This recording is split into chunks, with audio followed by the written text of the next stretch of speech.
Hello and welcome. It's 6:30 p.m. in Lagos, Nigeria, 1:30 p.m. in New York City. Wherever in the world you're joining us, welcome to another episode of 90 Minutes Africa. My name is Rudolph Okonkwo.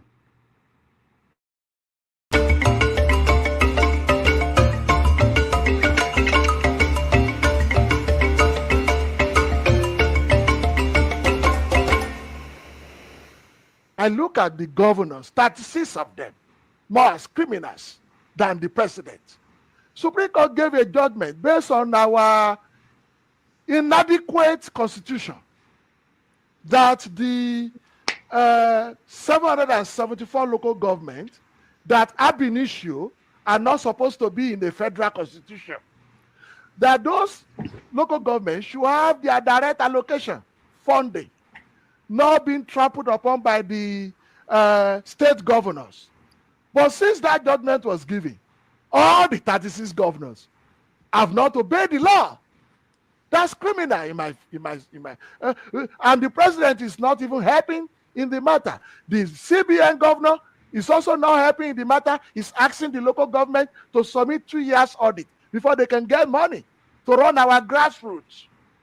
So I think the Sorore case with the DSS, with the president, should also open our eye to what kind of government we are running. What kind of law do we have in the country? So, and it will be interesting how the court determine the case. And it's good that they both countersue each other. It's interesting.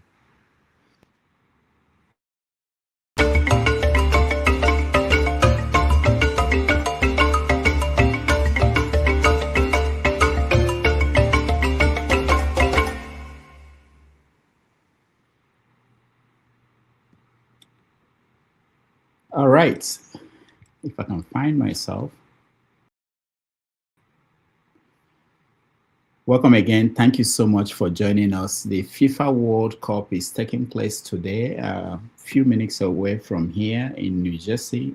Argentina is playing Spain. But here on 90 Minutes Africa, we are always live. The show must go on. So thank you for those who are able to join us today as we continue our conversation on issues impacting Africa, Nigeria, and the world at large. On today's show, we have one of the new people who are now the editorial board members of the Tribune newspaper. Most of you know the Tribune is one of the oldest newspapers in Nigeria. He's an editorial board member, and he has been writing a column on Mondays in the Tribune, where he analyzes all the things that are going on in Nigeria. So we are happy to welcome to the show Dr. Salako, who is joining us from the United States. Dr. Salako, welcome to the show. Thank you. Okay. Thank you, Dr. Damages. Thank you for having me. And thank you, listener who have joined us, Nigerians around the world.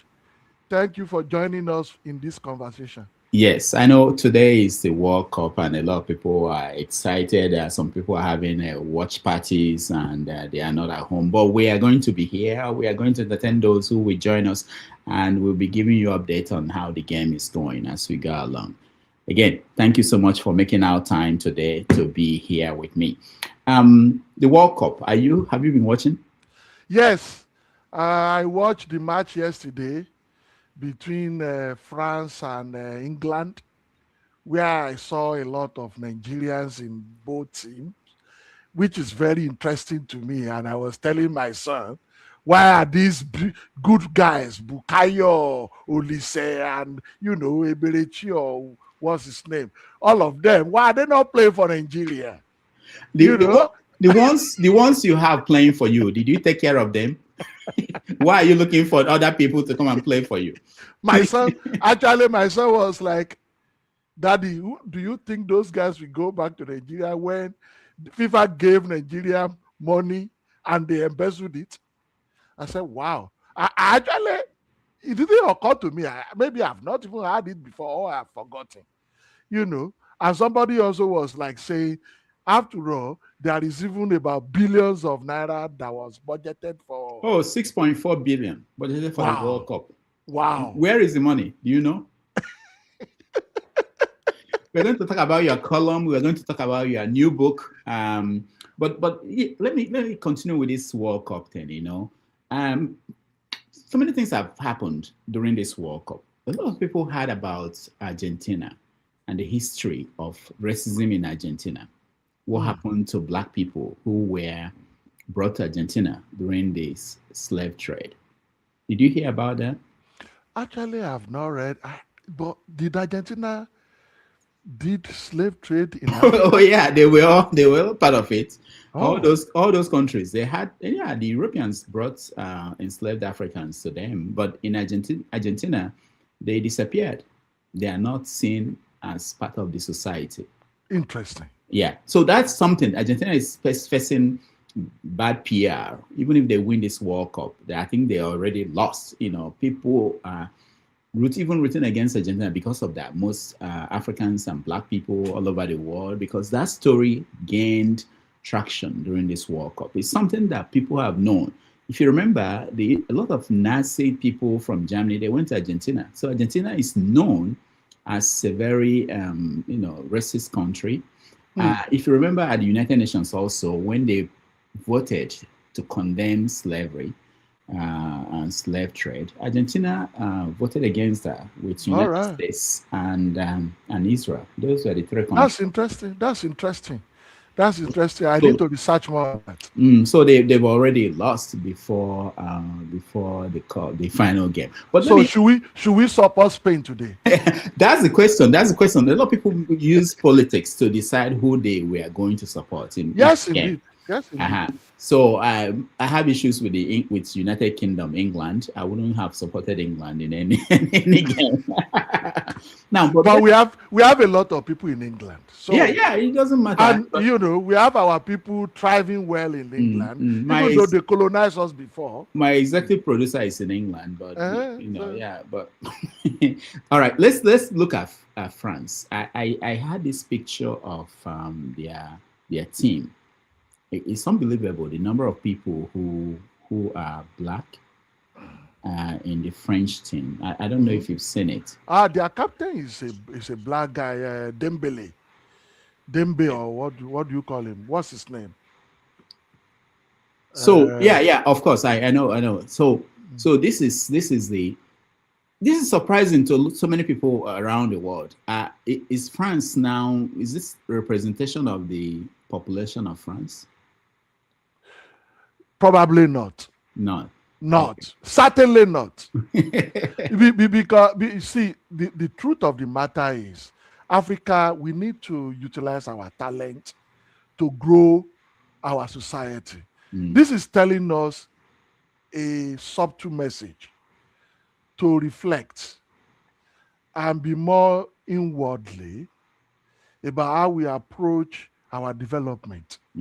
I mean, it's a football, it's a game of sport, but we should think about it deeper in terms of development. That's what I see in all of this, Okay, so Nigeria didn't make it, but Nigeria is not the only country that did not make it. Italy, for instance, did not come, and this is the second World Cup in a row that they did not make it to the finals. Do you think there's a lesson for Nigeria to learn from this experience of failing to make the World Cup? Of course.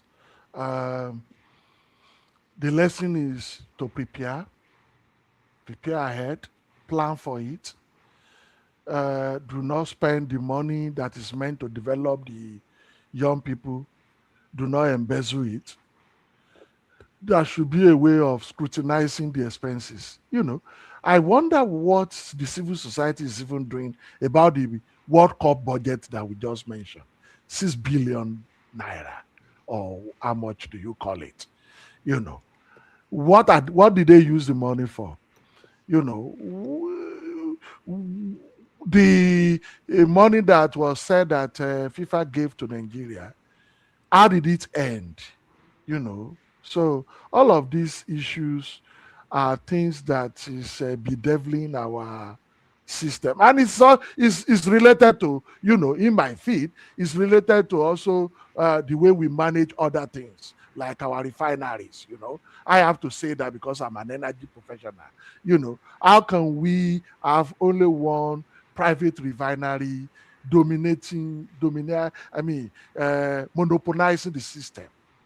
Well, why are we okay, we'll get to that, because why are we complaining about monopoly when we didn't have any? Just And that is what I'm saying. That is what yeah. I'm saying. If we should build a system whereby there will not be a monopoly.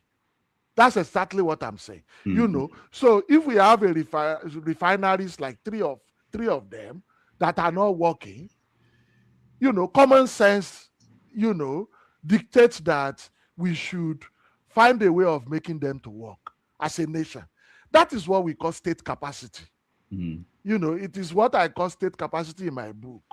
When a country cannot run energy system effectively, when we have massive amount of energy, you know, I'm digressing now, and it's necessary.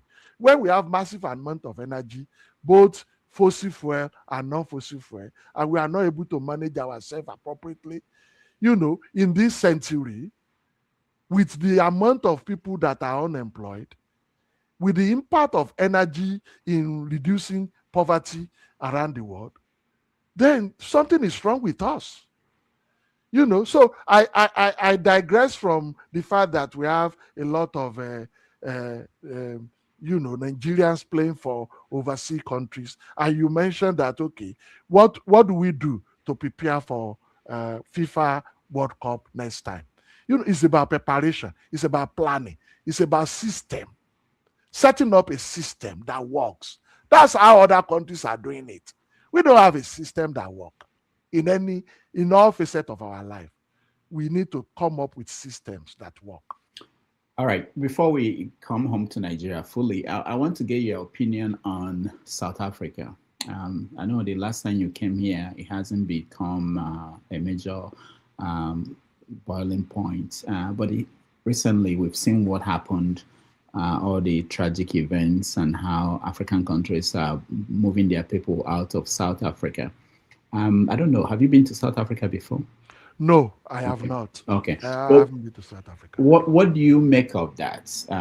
The last guest I had on the show before this one mentioned the fact that, of course, it's fundamentally state failure, failure of the state to provide for the people, and the tendency of us, and that it has happened in other parts of Africa, pointing at the stranger as the reason why they failed to provide for their own people. And it happens in so many parts of the world. Is there any particular reason why the one in South Africa is very painful to other Africans? Well, I think what is happening in South Africa is not only happening to Nigerians, as I've seen, it's happening to even Ghanaians. And I learned that Ghanaian government also repatriated their people from South Africa, just like we did. I think it's rather unfortunate for South Africa to be doing that to other Africans. People who are victims of apartheid, and Nigeria rose in their defense, you know, supporting them and fighting on their behalf. You know, it's rather unfortunate that Black Africans can do that to their fellow Black Africans. The xenophobic attack on our people is uncalled for. And I like you know, what people like Adam Oshiomhole is saying, retaliatory approach to South Africa, you know, is good. Where you also think inwardly, it's okay to say maybe because we don't have good government, you know, that is why a lot of people travel. But from time immemorial, people have always traveled all over the world, whether our government is good or bad. People will still travel all around the world, Okay? So it is not a good thing for South African people to be melting such treatment to our people. It's uncalled for. It has to be condemned in no ramification. All right. Let's come to Nigeria. There are serious issues in Nigeria, a political scene. One of them is the incident that happened in Ebonyi State, where a lady who is a staff of the Minister of Works died at the home of the minister. Tragically, his reaction has attracted a lot of commentary by Nigerians who do not find him credible and how the case has been handled. Let me play a little bit of that reaction from Umahi, then we'll come back. Information I want to correct is that the lady in question was like a daughter to me. She had stayed with me for 3 years. She was a staff of the Federal Medical University. She was a nurse and not a physiotherapist. And the family and my family are like one family. And she has her medical records in Turkish hospital, being paid by us. And she spoke to her boyfriend at the hour of her death and complaining that she was bleeding from the nose. And the boyfriend said, no, you have to report. You see, it has stopped. So the boyfriend said, listen, I will not continue this conversation since you are bleeding. It will increase the bleeding. And she told the boyfriend, don't cut the call. The boyfriend cut the call. And 3 minutes later, the boyfriend called again. She was not responding. And even in the morning, she told the boyfriend she was going to bath because she locked her door, you know. So even in the morning, when they broke the door and discovered her dead, the tap was still running, you know. So, but what baffles me, you know, in this country is that everything becomes an opportunity. Now, there is a guest house where her and the second medical person stay. And that is very far from where I stay. And so it means that, God forbid, somebody dies in Ministry of Works, the minister must be accountable to that. Is that what they are saying? Is that they are saying that somebody cannot die? Is that, have they checked the medical records of the lady? Do they know, you know, that this lady was like a daughter to me? And that, you know, everything goes into politics. But what I say to people, be careful. Life is spiritual. When you want to use the unfortunate death of a young girl to play politics, if we have hands in the killings, it will follow us in our family. But if we don't have hands and you are jumping into it, behold, this is David. I'm a man of full grace. You don't, you know, tackle me anyhow and you go out of it. So be careful when you want to use the death of that young lady.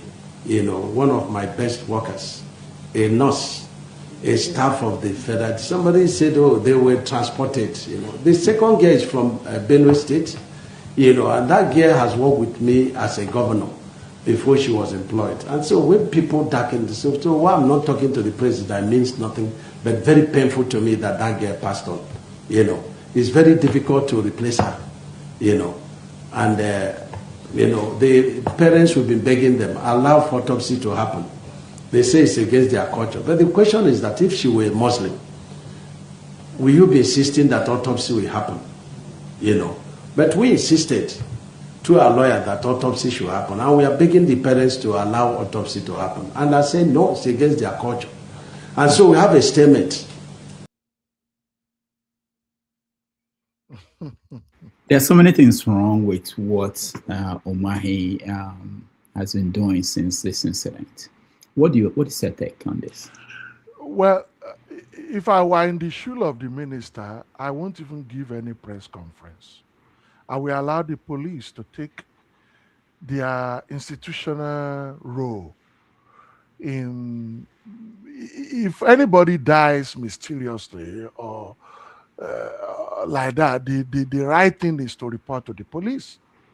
There is a death that occurred, and we call you to investigate it. You know what happened.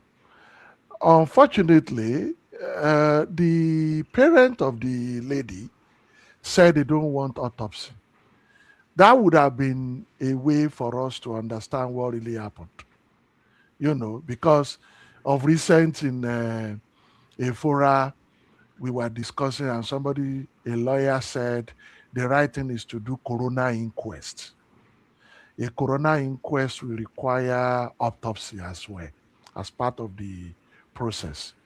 That is what should have given us a clear indication. All of these message that the minister is giving, to be honest, is unnecessary. The people that we should be hearing from is the police, who will do their investigation institutionally. It's part of the problem. We don't have institutional thinking in Nigeria. You don't say because you are a minister, then you can give a speech, and then your speech is, though you have your own right to say your own side of the story, but say it to the police. We don't want to hear it. Say it to the police. What happened? What you think happened under your nose? So, and they allow the police to do their independent investigation. So that's my take on it. And unfortunately, the parent of the lady, we read that they don't want How do we know? It's coming from Umahi. Mm-hmm. You see? And the affidavit, who goes to sign affidavit to say, you're right. When you talked about the institutional way, the police should have done their job, interview everybody, just like any other case. Umahi shouldn't be the one standing there telling us, oh, what if they are Muslims? because how is that relevant to what we're talking about? That is why it gives room for people to suspect, infractions. And when I first saw the affidavit, I said, do you even need to swear affidavit to say you don't want autopsy? And somebody told me, maybe they are afraid. Afraid of who? So these are things, I don't want to be taking side on this, but it is quite clear. I always like to approach issue from institutional angle. And the institutional angle to me is that the police should be the one talking to us. Every other person should talk to the police, and police should tell us what they need to tell us. I mean, we don't want to hear from the minister. He's not in charge of such a case. His work is the ministry of to build road. So if something happened under him, he should be part of the suspects even. So that is my view. We'll come back to this topic when we discuss health of our democracy and vibrant press, because in his commentary, in what he said, at one point he was threatening to deal with people who are making commentary or implying that he had something to do with that.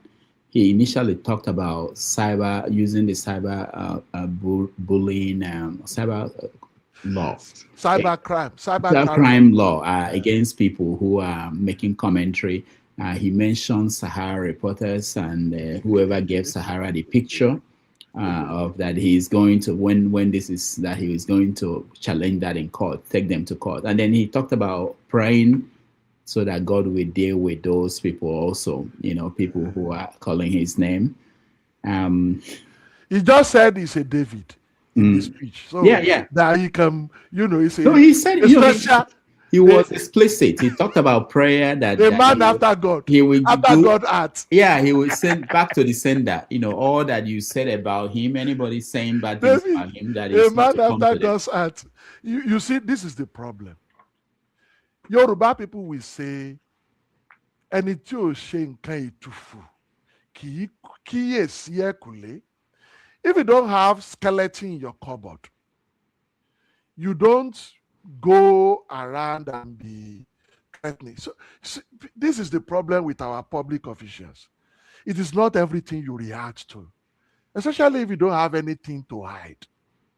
Let people talk freely what they want to talk. Let them insinuate. Let them do whatever they want to do. All you have is you have the truth by your side. So if we allow police to do thorough investigation, don't give any speech. Don't influence police investigation. Don't use your public messaging to influence police investigation. Allow police to do their independent work and allow press to do whatever they want to do. Okay? So you just keep quiet and be doing your work. If I were in his shoe, that's what I will do. So, but I'm not in his shoe. So the problem we have is that people don't have emotional ability to withstand the position they hold. Okay? Generally speaking.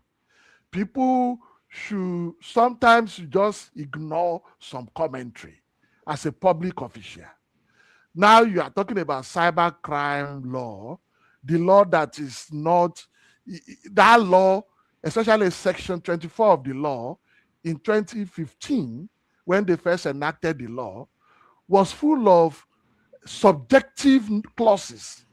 Insulting is in the clause, stalking, all sorts of nonsensical clauses that cannot be ascertained by court are in that law. And then they amended the law, I think, in 2024, and that amendment was still controversial. Even the ECOWAS court, was the one that asked them to amend the law. So the issue of cybercrime or what have you is just a design by the Nigerian political elite to ensure that the free press do not operate freely. We will get back to that. But I wanted to know from you, your experience in America, if something like that, like this should happen where you are, what is the process? Who will speak? What will happen? Just imagine that a minister from Houston or from Texas had this incident happen. What would the process be like? Because most people in Nigeria, they don't know. They think that this is normal, that you have a minister telling us what is the phone call that came into the why is he with that information? Tell us what happens in America. Or so the independence of institution is what we have in America largely. As I said earlier, him as a person should be the one to report to the police or somebody in his residence where that thing happened. When it first happened, even if he was caught as the head of that place, he should have actually told the people to go and report. That is what will happen in if it were to be America. You report to the police. Police will come. Police will then question everybody in the household. What did they see? What they can question them up to past 3 days.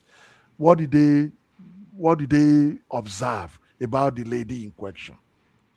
About the deceased. Then they can also interview the minister himself. You see?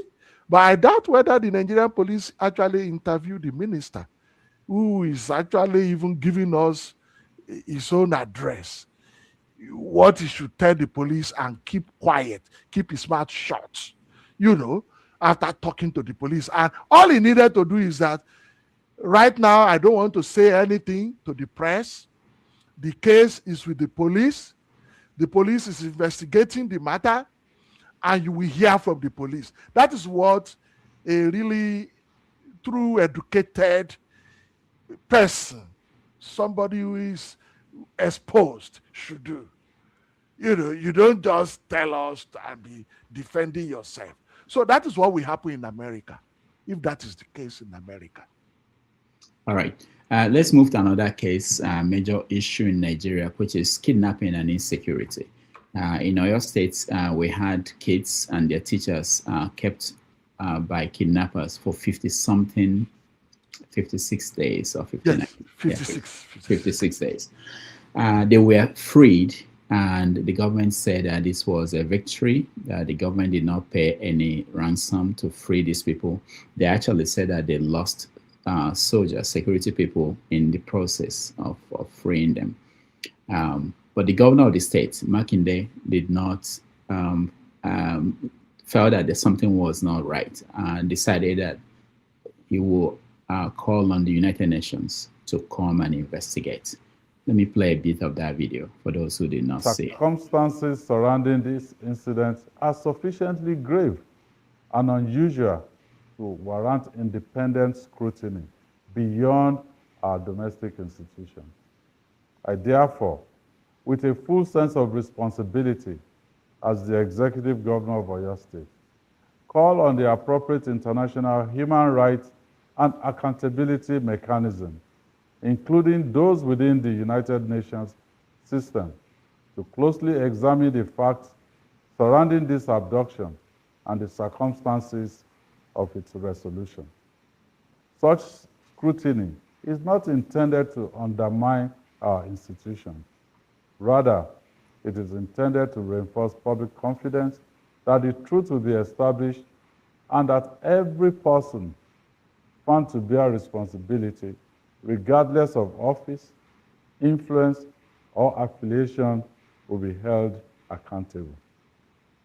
Under the Constitution of the Federal Republic of Nigeria, the primary responsibility for national security rests with the federal government and the security agencies under its command. The Nigerian people, therefore, deserve a full and transparent account of what happened, who was responsible, whether there were institutional failures, negligence, or collusion at any level, and what measures must now be taken to ensure that no community is ever subjected to such an ordeal again. This is not about politics.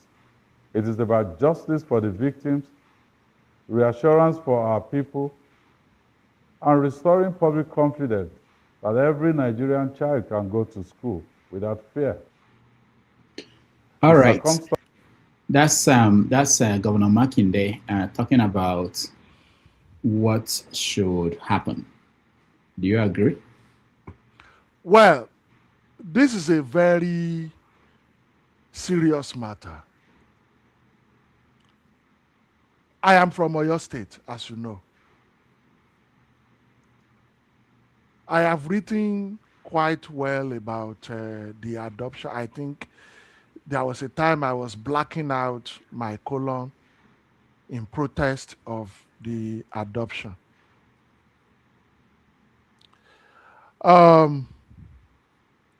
Makinde is a governor. He has a lot of information at his disposal. He knows what we don't know. He might have seen maybe there are some issues that needed clarification. But in my column tomorrow, I address both Makinde and both Governor Makinde and President Tinubu from the angle of the philosophy of Awolowo as the foremost Yoruba leader, you know, dead and alive, is still an example that we can gauge what is going on now. We can gauge his philosophy and respond to what is going on now. First of all, Makinde is right to call on the international community. You know, I mean, international community were involved when Chibok girls were kidnapped in Borno State. It became an international matter. This also could become an international matter to investigate what has happened, even though the victims have returned home. The federal government claimed that they rescued the people, but Tribune recently published that the people were interviewed and they said they were released. So we don't know what is really going on. And there was a presentation, I think Shane Okimbaloye's program. One retired army general came up and said the kidnappers' family members were identified, and their family members were also taken to custody of the government, and government showed the picture to the kidnappers, and the kidnappers, because of their own family, released the people. So there are several stories out there. We don't know which is which. But the unfortunate thing is that the president, commander-in-chief of the armed forces, did not talk about all this matter at all. That is really ridiculous. Negligence of, show of empathy. And in my column tomorrow, I stated it that it was easy for President Tinubu, candidate Tinubu in 2003, to visit Makinde in Ibadan to ask for his political support. But when the kidnapper from Northeast, Boko Haram, as claimed by the defense headquarters, came to Olarinre to kidnap our people, Tinubu did not find it right to visit the place. He sent his delegation to Olarinre. Those ones, they ignored the governor of the state. They are playing politics with security. So if the president and the governor had worked together, remember, it took Peter Obi to visit Makinde, for Peter Obi to now tell the whole world that for 50 days, Makinde and Tinubu did not talk to each other about the problem. Can you imagine? Someone was telling me that Makinde went to Abuja on a Tuesday to see the president. The president did not see him. Makinde had to return back on a Thursday. I said, well, how do we know that? Makinde did not tell anybody that until Obi tell us. So the issue now, him calling on the international community, we should reflect back. If the president and the governor had worked together, you see in America how the incident of fire in Los Angeles, how President Trump flew to Los Angeles and Governor Gavin Newsom, despite their hot political differences, they work together for the people. Our leaders in Nigeria don't work together for the people. And also, Makinde himself, as far back as I think January or March, when I think it was January, he put it on the social media that area of Old Oyo National Park is now vulnerable to insecurity, when about 3 or 4 people were killed at that place. So that was a signal to him to also beef up security around that area, irrespective of our unitary constitution that puts all security gadgets or security apparatus in the hand of the president. He should have used Amatekun and some retired military officer to make sure that place is protected. Now, with his call now, I am open to his call. I believe that it should be investigated by independent organization. What are the issues surrounding the kidnapping? How come it lasted 56 days? Were the people released or were rescued? We need to know. The president has not talked to us about all these things happening all over the country. Recently I learned that about 200 people died in Niger State. Arewa Consultative Forum they are not even saying that the president should utilize the system he used in Olarinre to rescue people in Olarinre. He should use it to rescue other people too. They said he's discriminating against them. All sorts of nonsense. The Arewa people who should be thinking inwardly that the children of their community in the north are causing trouble for all of us all over the country. Everything is being politicized instead of us to face the matter as on. That is the problem I have with Nigeria. Okay, so Makinde calling on the international community could be looked at in two ways. He also need to think inwardly. He's my governor. What did he do when the killers came to the Old Oyo National Park in January to keep about 3 or 4 people? What did he do after that? Did he meet the president after that? Did he seek the audience with the president to make sure that the kidnapping of the 44 people did not happen? So all of this, we need to reflect as a people. Calling on the international community is also a shame on us. It is a shame on us that we cannot handle our own affairs, very well. You look at that.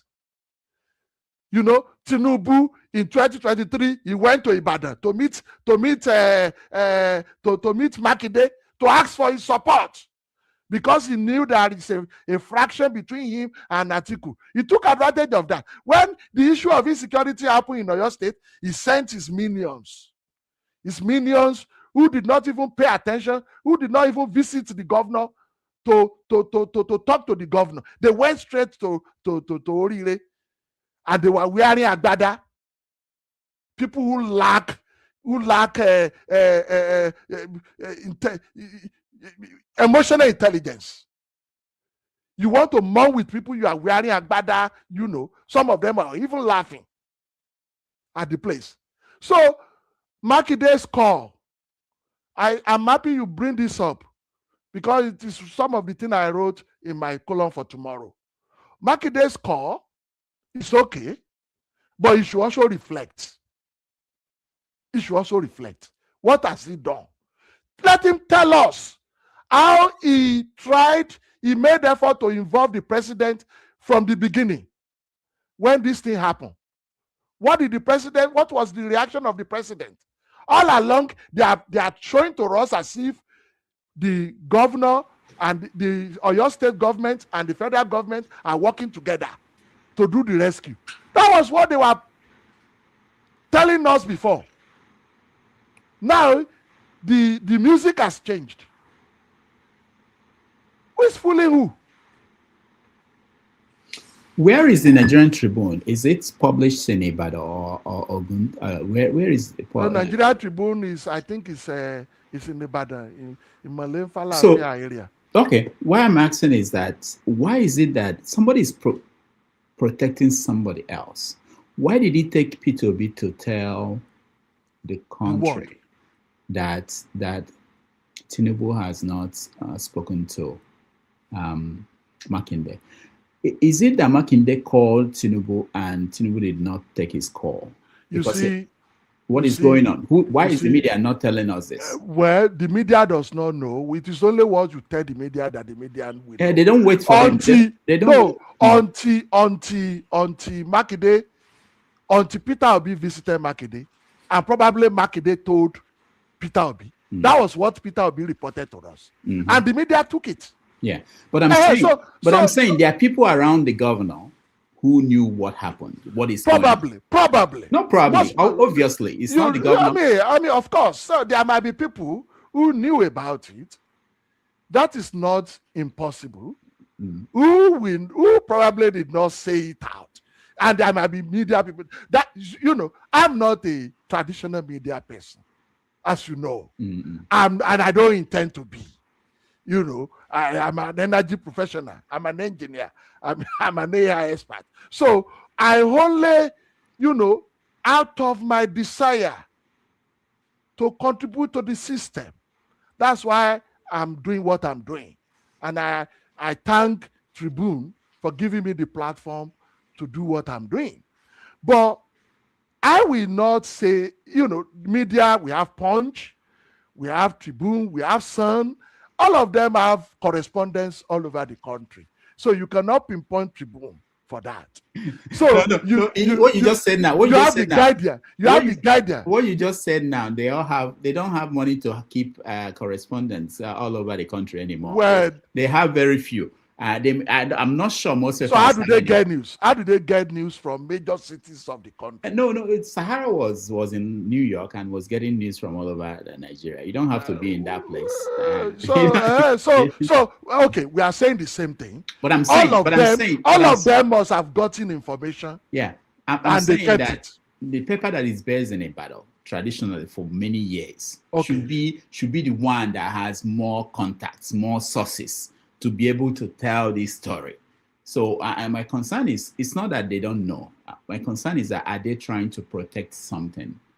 Because it might be that someone doesn't want to the world to know that there is a problem between the governor, Makinde, and the president. That may be why. Just like you had in Lagos. Remember when the governor of Lagos was having a problem with Tinubu? And we saw it in so many actions that happened eventually. So it might be that. But anyway. Well, let me react to that quickly. You know, sometimes some information, you may not want it to go into the press, or if some press people close to you hear it, you may tell them not to publish it for the greater good. Makinde I'm not there. Makinde might be thinking that if such information is revealed, that is not able to get the attention of the president, it might jeopardize the rescue effort. You know, that is a greater reason not to let the information out. But when Obi said this thing, I don't think it's up to a week or two before we see the rescue happen. That is another irony of the whole matter. Because you can't keep information about president and governor not talking. This is the fundamental problem with our federation. You know, I always like to link things back to institutional approach to matters, system thinking. You cannot have a system whereby the security apparatus of the country is in the hand of the chief security officer of the country, and then the governor of a state, by letter, is also the chief security officer of the state. And the two of them are not talking. It's ridiculous. It is even more ridiculous for the fact that Tinubu and Makinde are Yorubas. And anybody can say, oh, why is he talking about tribalism now? I have to say it. Tinubu and Makinde are Yorubas. Awolowo will be rolling in his grave now. That these two guys who claim to even have, kind of a progressive ideology of the Awolowo Afenifere, foundation, and behaving like this. I'm really disappointed in the president. I'm really, really utterly disappointed in the president. Because even if Makinde does not contact him, he ought to come. And, when the people of Jos, when he went to receive the victim of Jos massacre in the airport, and the people of Jos were like, he can't even come inside to receive, to really, do the right thing. We have to go to the airport. He didn't even come to Ibadan. So, and charity begins at home. All right. Now, one more thing about this issue. Whatever happened between Makinde and Tinubu, we may not know until they write their memoirs.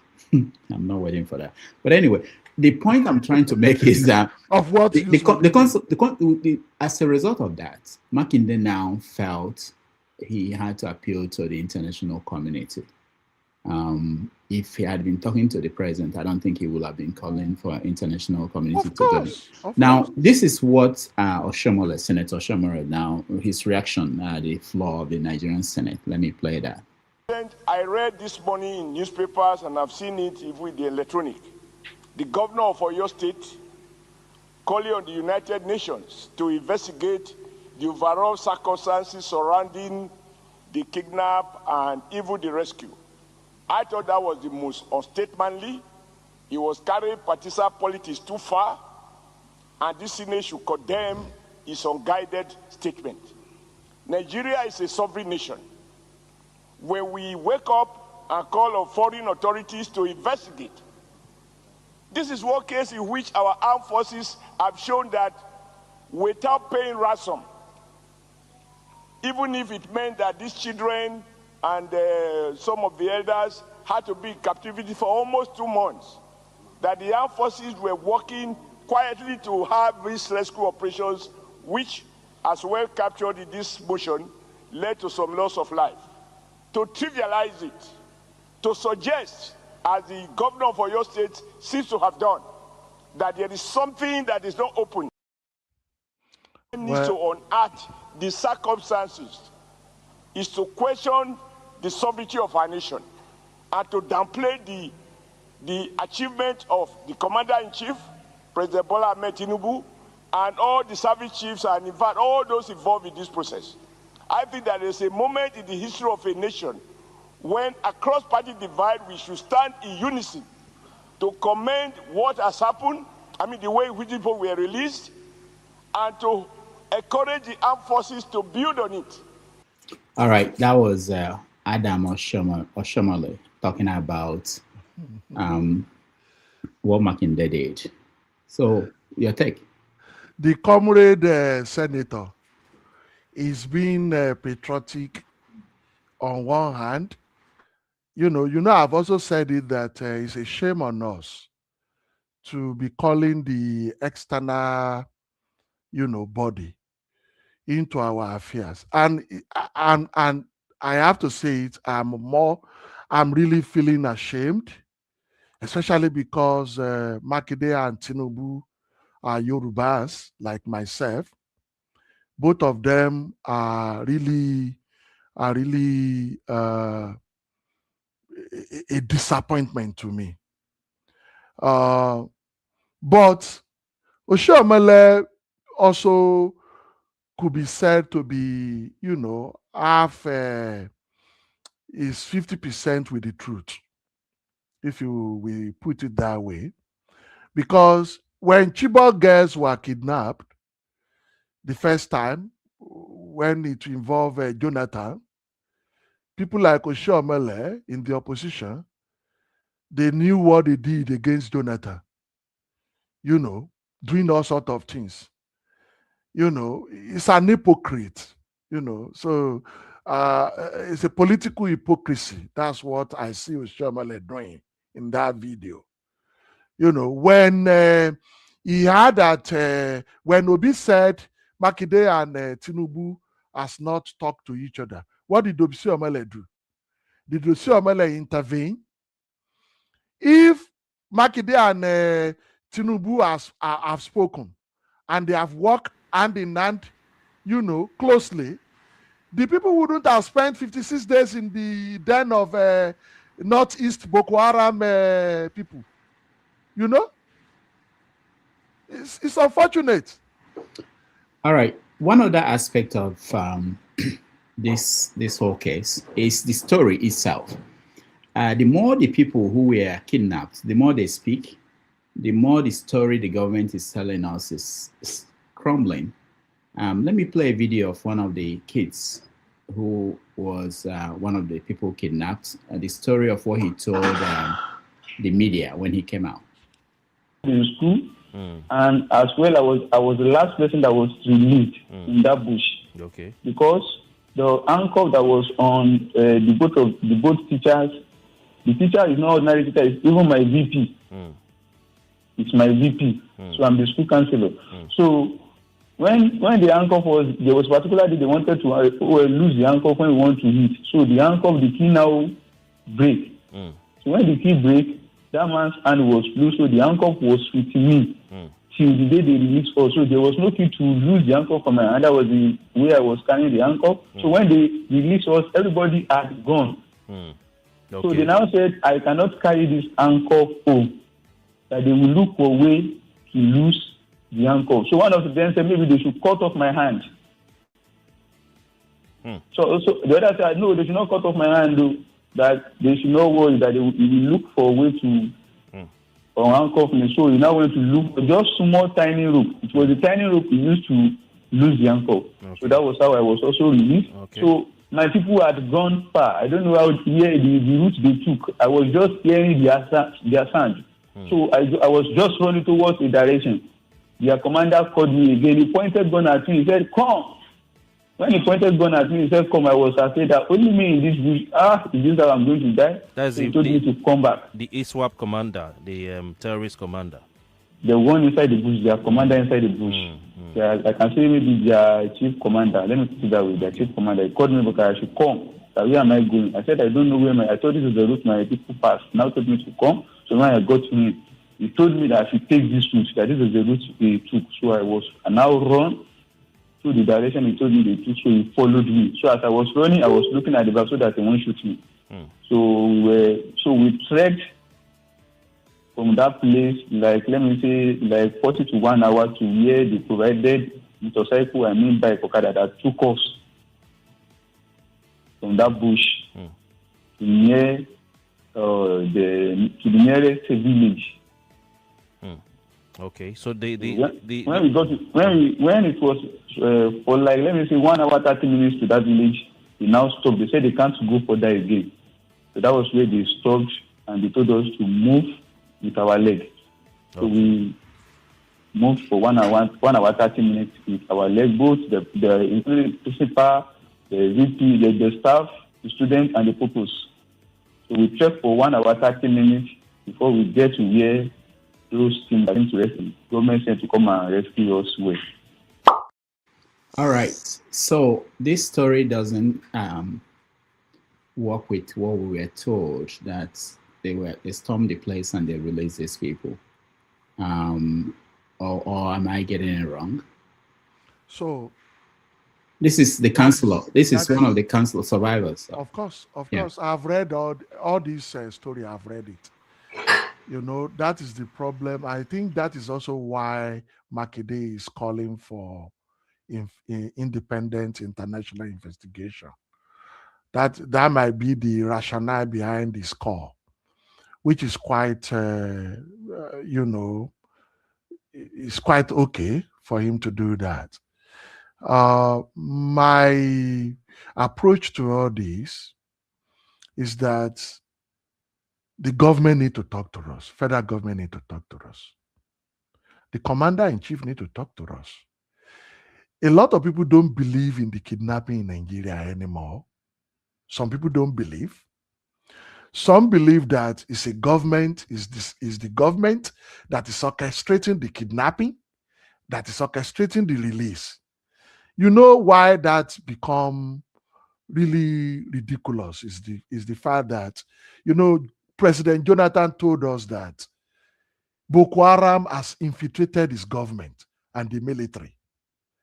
So this whole matter is going to degenerate further, except there is a radical approach to solving the problem. So when the victim are saying that they were released, they were not rescued, and government is saying that they rescued through operation that led to the killing of even some soldiers, then who do we believe? Just before you continue, I just want to point out that one of the teachers told the media that the kidnappers started washing our clothes when we began to smell. That was why we looked very clean when we were released. So, the whole thing, there has to be a societal approach to solving the problem. This cannot continue like this. All over the country now, in Benue, of course, we all know Maiduguri, Borno is the center of the kidnapping. Benue, Zamfara, all the northwest now, and north central, are now den of kidnapping. And even the southwest, Ekiti, Kwara near Oyo State has experienced it. So we have to really stop this problem from a societal approach. What is it that the Arewa Consultative Forum, the Northern Emir, can do for us so that their children, their elementary children, and all sort of their, Islamic fundamentalists, all sort of their unemployed youth joining criminal gangs, of course, including people migrating from Sahel, how will they help us so that the entire country will not be under the rule of kidnappers? Because our soldiers have been stretched thin. The military has been stretched thin. The police has been stretched. I don't even think state police can help in this matter anymore. There has to be a really societal approach to solving the problem. So you look at all this information we are hearing now, we don't even know which one is which. We don't know who to trust now, whether we should trust the federal government or the state government or even the victim themselves or even the military. It's a crazy situation we have in Nigeria. Terrible one. And to cap it all, our commander-in-chief is only interested in microeconomics, how to make money, and then, micro can be anything, and then he doesn't talk to us. He's only interested in 2027 now. How we snatch it and run with it. So that is the problem we have. And the opposition themselves are not getting themselves together, because that is actually the main topic of our discussion today. The opposition, they have played into his hand. He is demobilizing them. Okay? So we are in a really, really precarious situation in Nigeria now. And many people are not paying attention to it. All right. At this point, we will take a break. When we come back, we go to the main topic. Can a healthy democracy exist without a vibrant opposition, independent judiciary, and a free press? We'll be right back with Dr. Salako, who is our guest, columnist for the Tribune. Thank you. Thank you. Okay, I don't want to go outside what we are doing. I would have asked a question. When there was a picture showing one of our senators in a plane massaging the leg of a girl.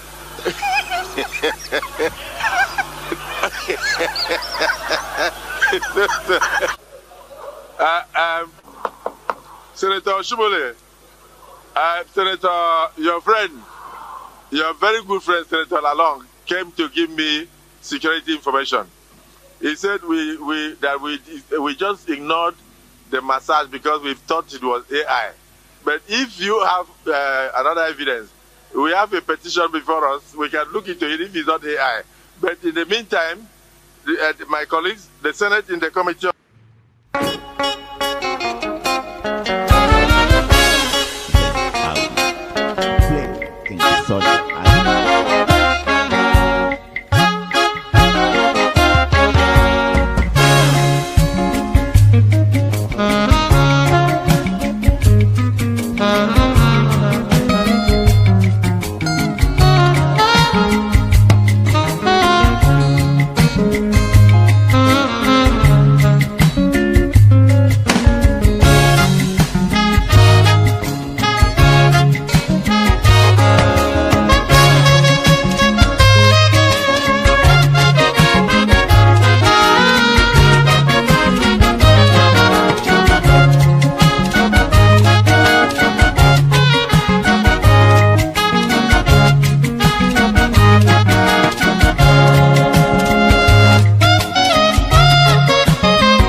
to travel to New York City to attend a FIFA reception at Trump Tower, followed by his attendance on Sunday at the FIFA World Cup between Spain and Argentina.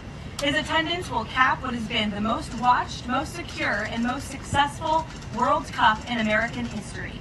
This is a fitting conclusion to a tournament that showcased America's ability to host the world on the grandest stage. All right, welcome back everybody to this special edition of 90 Minutes Africa. The World Cup is happening.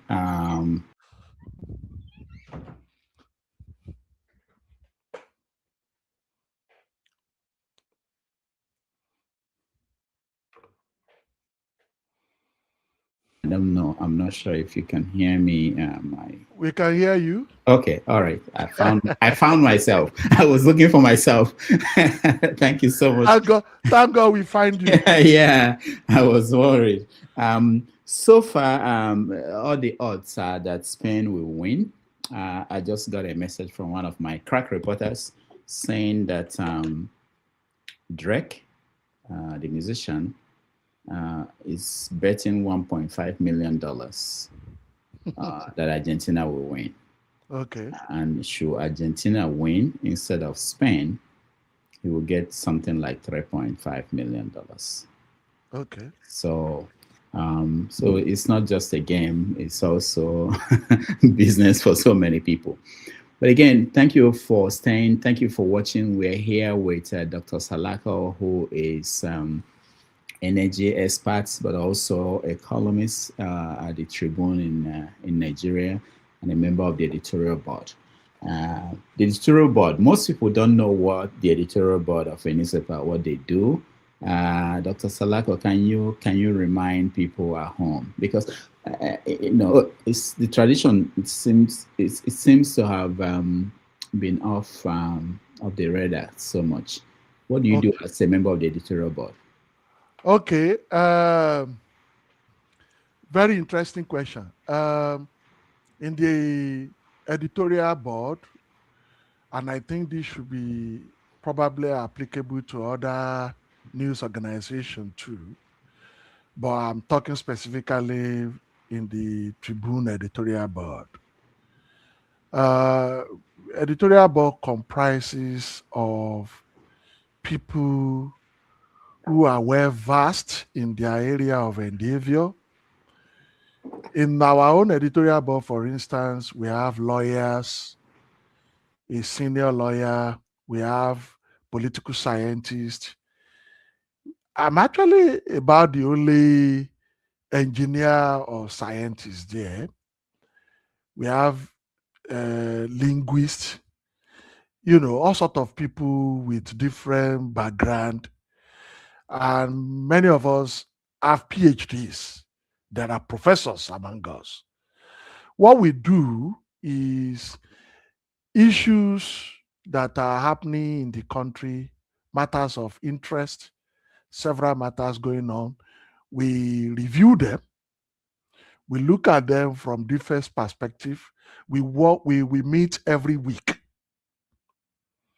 In fact, as a matter of fact, it's usually 6 a.m. here when we meet. In Nigeria, it's 12 p.m. So we meet for like 2 to 3 hours every week. We will analyze issues and take a position on behalf of the Tribune.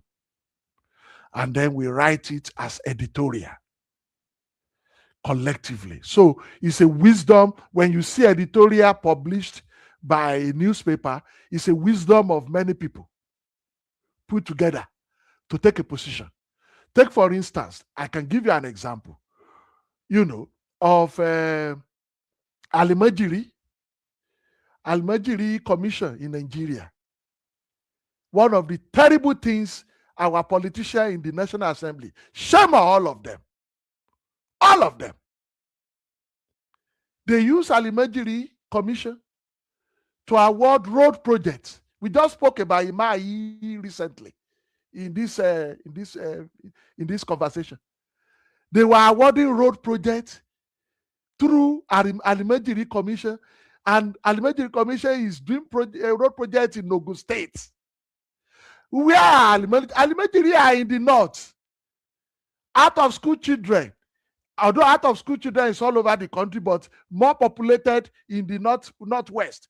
So that commission is supposed to be doing, to be taking care of those children and putting them out of the street. That is their job. They now put road projects in that commission, and they are doing road projects in Ekiti State, in Ogun State, all over the country. What kind of country is that? So those are the kind of things we treat, and we take a position on them. Okay? When we take a position on them, we write it in the newspaper. Hopefully, some of them in the Senate or House of Rep or in National Rock will read it and take a correction, a corrective measure, hopefully. That is what we do in editorial board. So, do you have the ownership of the paper involved in that process? That's a good question. I think in our own editorial board, it has been largely, I have not seen any involvement of the ownership of the paper interfering in our activities. In fact, if they do, that will be, I will just leave. Because if they interfere, I will take my leave. But they have not been interfering. I think it is the culture that late Chief Obafemi Awolowo laid down. And I think they are following that. It's a paper that they don't interfere in our activities. It is whatever we decide we do that we do. In fact, the managing director of the board, of the newspaper, managing director of the newspaper, you know, I spoke with him some times ago. He said, you know, that if I have observed, he doesn't interfere in our activities. I said, yes, I don't see you interfering. He said, that is how it should be, you know, when we had a conversation. So in Tribune, they don't interfere in what we write, you know.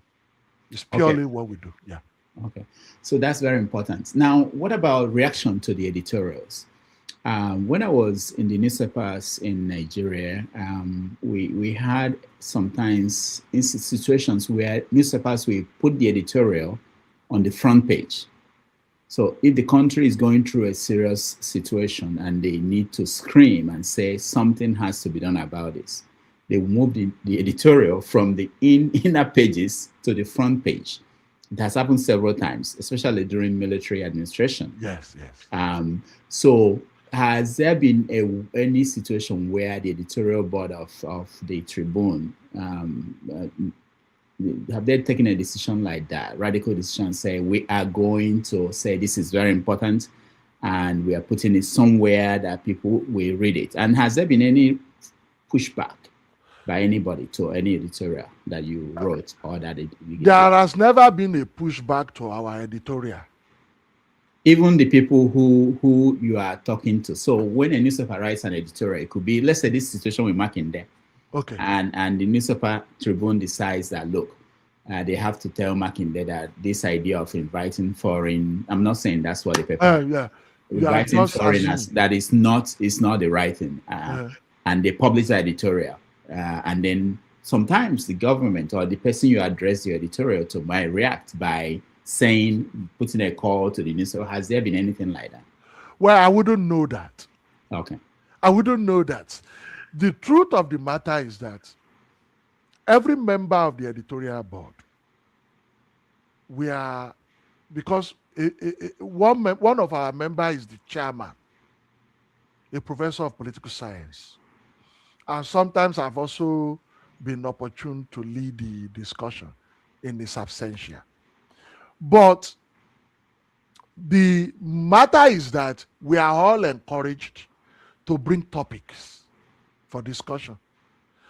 And the secretary of the editorial board is actually a staff of the Tribune, which is a way of, is also the one liaising to the organization when we need to talk to the organization, so which is right, which is okay, so they also bring topic to us, to discuss. Topical matter, things happening in the society, in the country. So whenever a particular topic is very, we consider it very important, it can go into the front page. We can ask them to put it in the front page. Sometimes, but they have the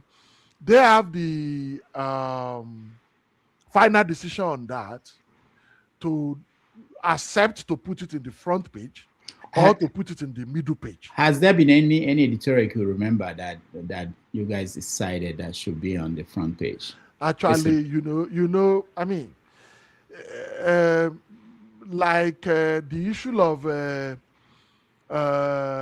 electricity financing, where government said they are paying trillions of dollars to Genco and Disco, and we realized that that issue was repeated within 1 year or 2 years. We wanted to clarify from government to tell us which is which, because you can't say few years ago, you can say you pay Genco and Disco $6 trillion naira, and then another year after, you pay the same amount of money. We needed clarification. So we thought, some of us thought that should be put in the front page, but probably the idea came late, before they went into press. Okay, so, but I didn't see that as a pushback.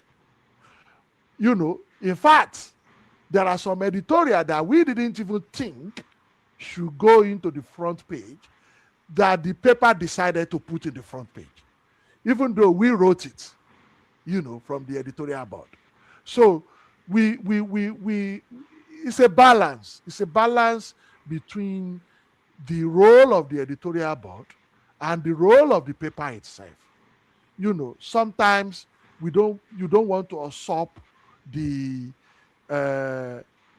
authority of the newspaper management, and they don't interfere in what we write too. They don't tone down our voice, and they don't ask us to raise our voice. We are independent. Very good.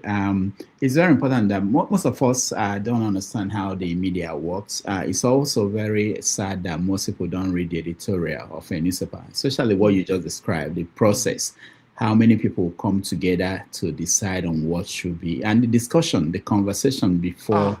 Very hot. Yeah, very hot. Yeah, the debate. I've been there. I know what happens. I was there in Nigeria during the time I was in the editorial board. So, but let me just use this opportunity to address one comment on the comment section, because I might forget it when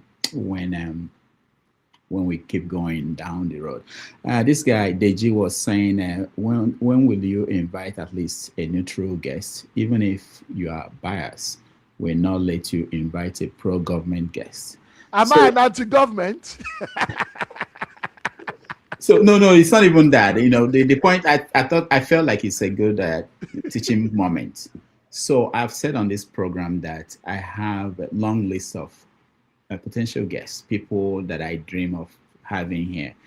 And I have people that I'm constantly reaching out to. There was a time I announced that one of Tinubu's spokesperson will come on this show. He actually told me he will come. But my guess is that he reached out to the people at the top and they said, don't go. Otherwise, it's been more than a year. So we're constantly looking for guests. We don't discriminate on who we bring here. Anybody who, if you know any government official, if you know the president and he wants to come here, we are going to welcome him. It will be interesting for me to be having debate with people in government now, and you moderating it. That will even be more. We are open to that, but they don't want to talk. And they don't want to come here. It's not because we don't want them to come here.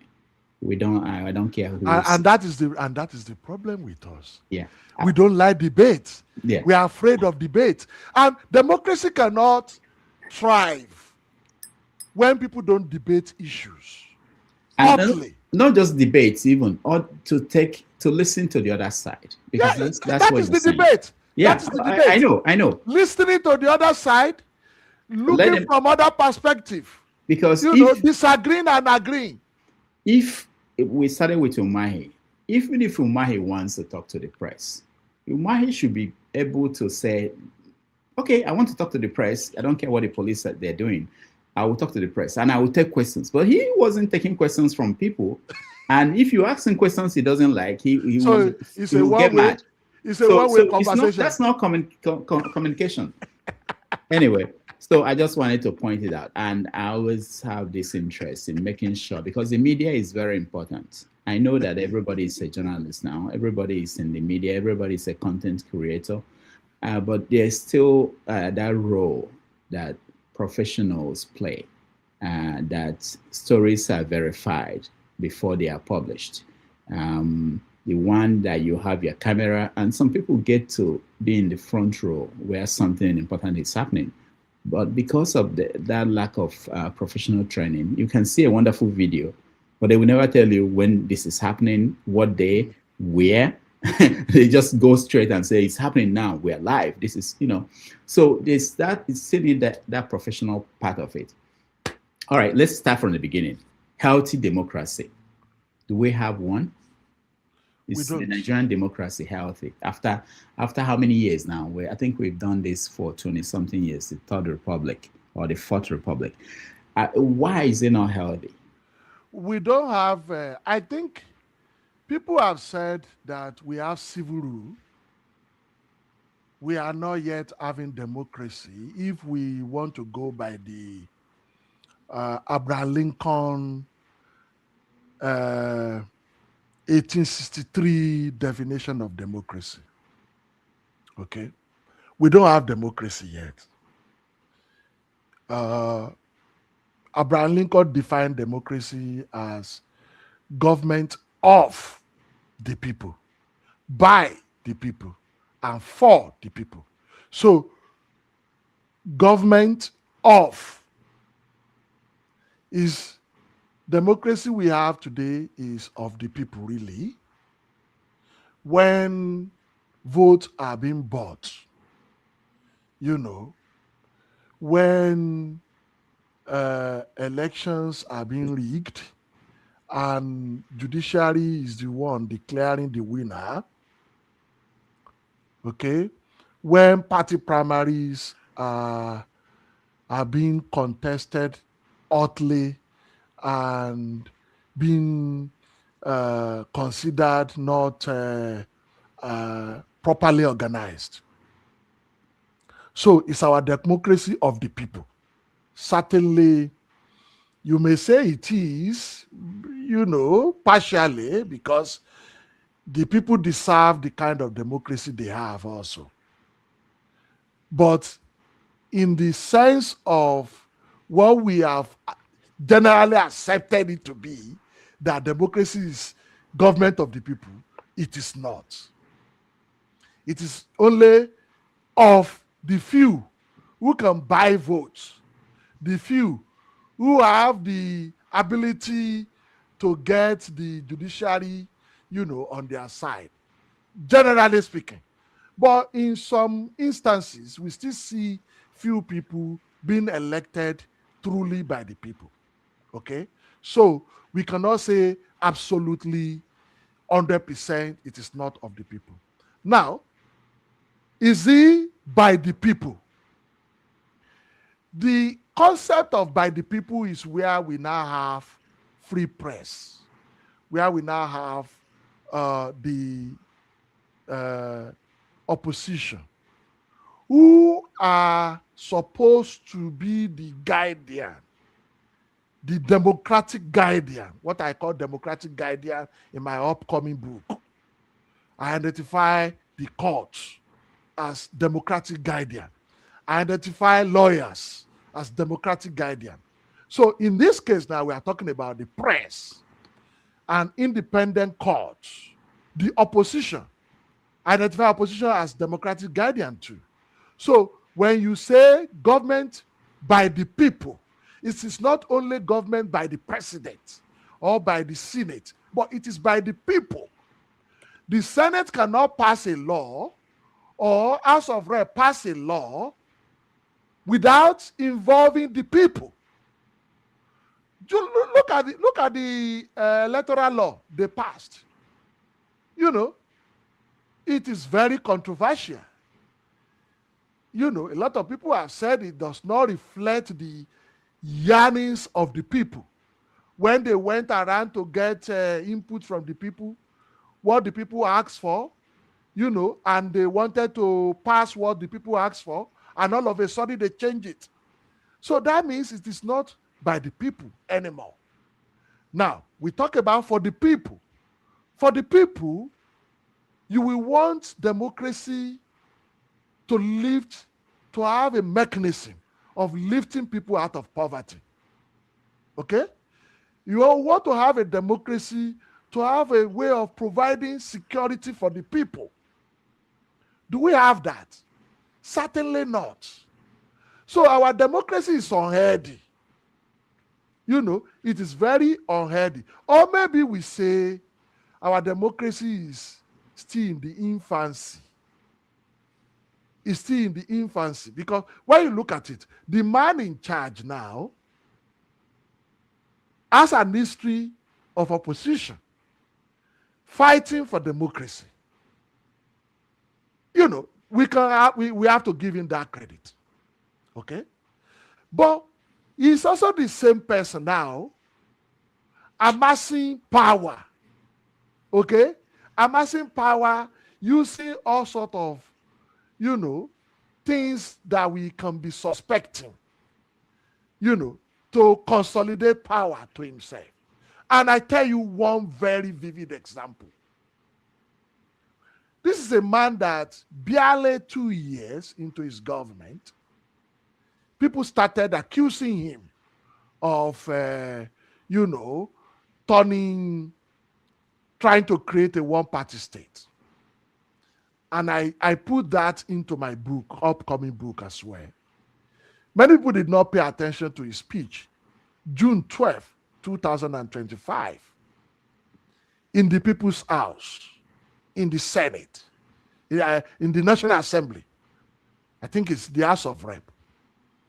You know, when he gave the Democracy Day speech,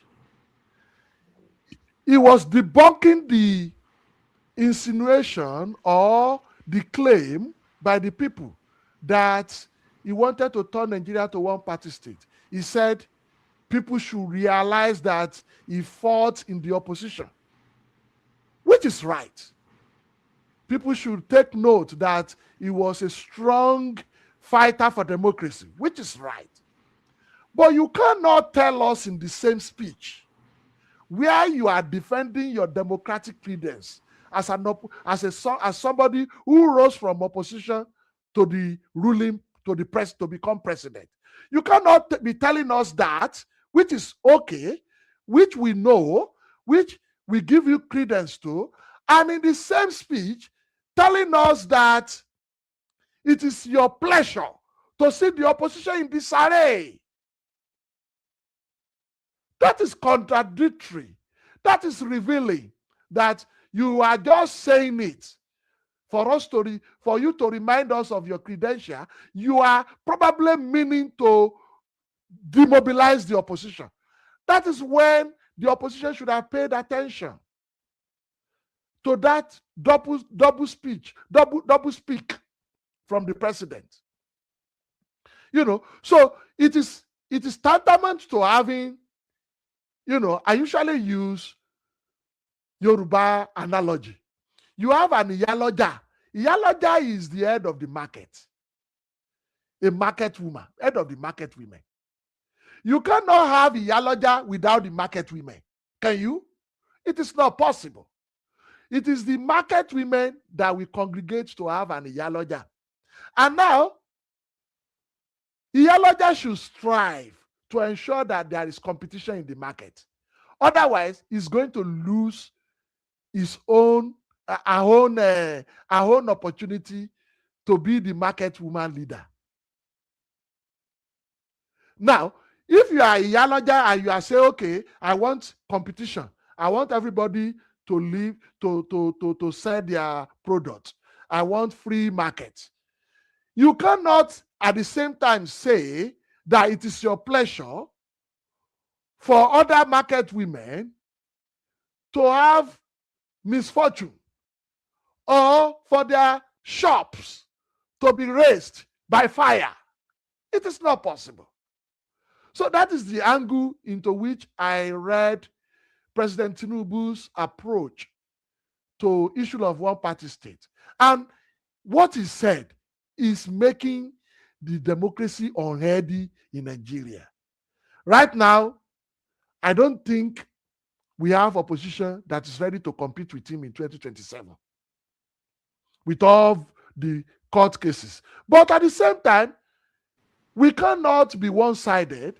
The opposition too are playing to his hand. They know him to be a pragmatic politician, but they are also playing to his hand. They are being, for the lack of better word, they are being foolish for not working together. They think they can defeat him by not working together. It's impossible. This is a man that is very pragmatic, very practical with power. But when we talk about press, because that concerns you and I, a man who enjoyed the benefit of the press when he was in the opposition should not now turn around and be using cybercrime and all sorts of things to suppress the press, to suppress free speech. It is not done. It is going to boomerang on him eventually. He also has a media house. You know. How is it going to boomerang? What do you mean by that? It will boomerang eventually because, you know, I mean, the country is not set up for autocracy. Even when we have the military were forced out of power. They didn't want to go freely. Not to talk of him, who is not a military person. It will boomerang eventually. It cannot hold. Okay, let's look at the judiciary because the three aspects, they have to come together for you to have a healthy democracy. The judiciary in Nigeria, they've not shown to Nigerians that they can be independent. There are many, many instances where they have failed the country. Now, a good example is election. When cases get to them, in most cases, they give the impression that, especially the presidential election, they cannot, because of the cost of redoing it, they cannot rule on the merits. They go for technicalities. But we know that in Kenya, the judiciary there in 2017 essentially said that this election was not credible. You have to redo it. And today, the election process in Kenya is as good as you can find in any other part of the world, because the politicians now got the hint that if they do the shenanigans they do everywhere, that they may have to go back and redo it. The judiciary in Nigeria, they've not shown people any reason to believe that they are independent of the government, especially when we have governments now that are building houses for judges. Let me play this video for you and give you a reaction at the other. I'm aware of it. We have got to a stage in the country where we need to challenge the special privileges given to the rich and top public officers in the country. Yesterday, I was watching the telly. I was very sad when I saw that the federal government was handing over the keys of houses to judges. And I asked myself, under what law are we operating from? Because it's discriminatory and illegal. You must treat equals equal in our country. So you can't take out judges. Judges are entitled to accommodation, by the way. They must live comfortably, they must well secured. But other citizens must be equally provided for. If you don't do it, you can be challenged. And that is going to happen very soon. Because what is good for the goose is good for the gander. If you have a professor who also has to render services to the society, and those professors are not paid well, nobody talks of providing houses for them now. They were living in rented quarters. These days, there are not enough quarters for them. So we must also look at that. If governors who are in the National Assembly, about 21 of them, are taking salaries from the National Assembly and jumbo allowances, and they are also entitled to a house in the state where they govern for 4 or 8 years, and another house in Abuja, and you have a civil servant who has worked for 35 years, and is just turned out at the end of the day. So we must insist that equality before the law in our country is respected.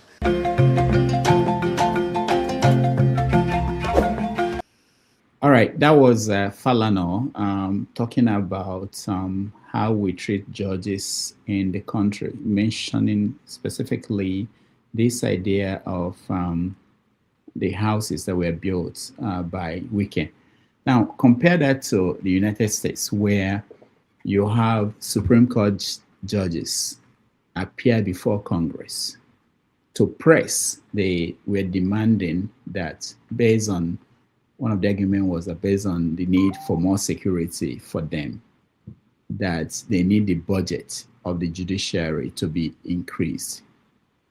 They did not go to the mayor of Washington, D.C. or the governor of Virginia did not just go and build houses for them or hire police to provide police for them. They went to Congress, and it's Congress that decides who should get what money, not the mayor of the capital. So is the judiciary in Nigeria independent? Are they able to deliver on their mandate, which is in the Constitution, which is to hold the other two arms of government accountable? You see, this is very, very saddening situation we have in Nigeria.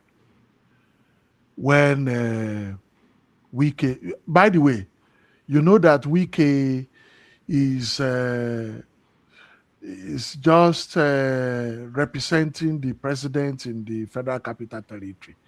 The president is the governor of the Federal Capital Territory. Mm-hmm. So whatever he does is the president that is doing it. So the handing of houses to judges is indirectly being done by the president. And I like how Falana compare that with the professors. Recently, I saw that the Federal Ministry of Education,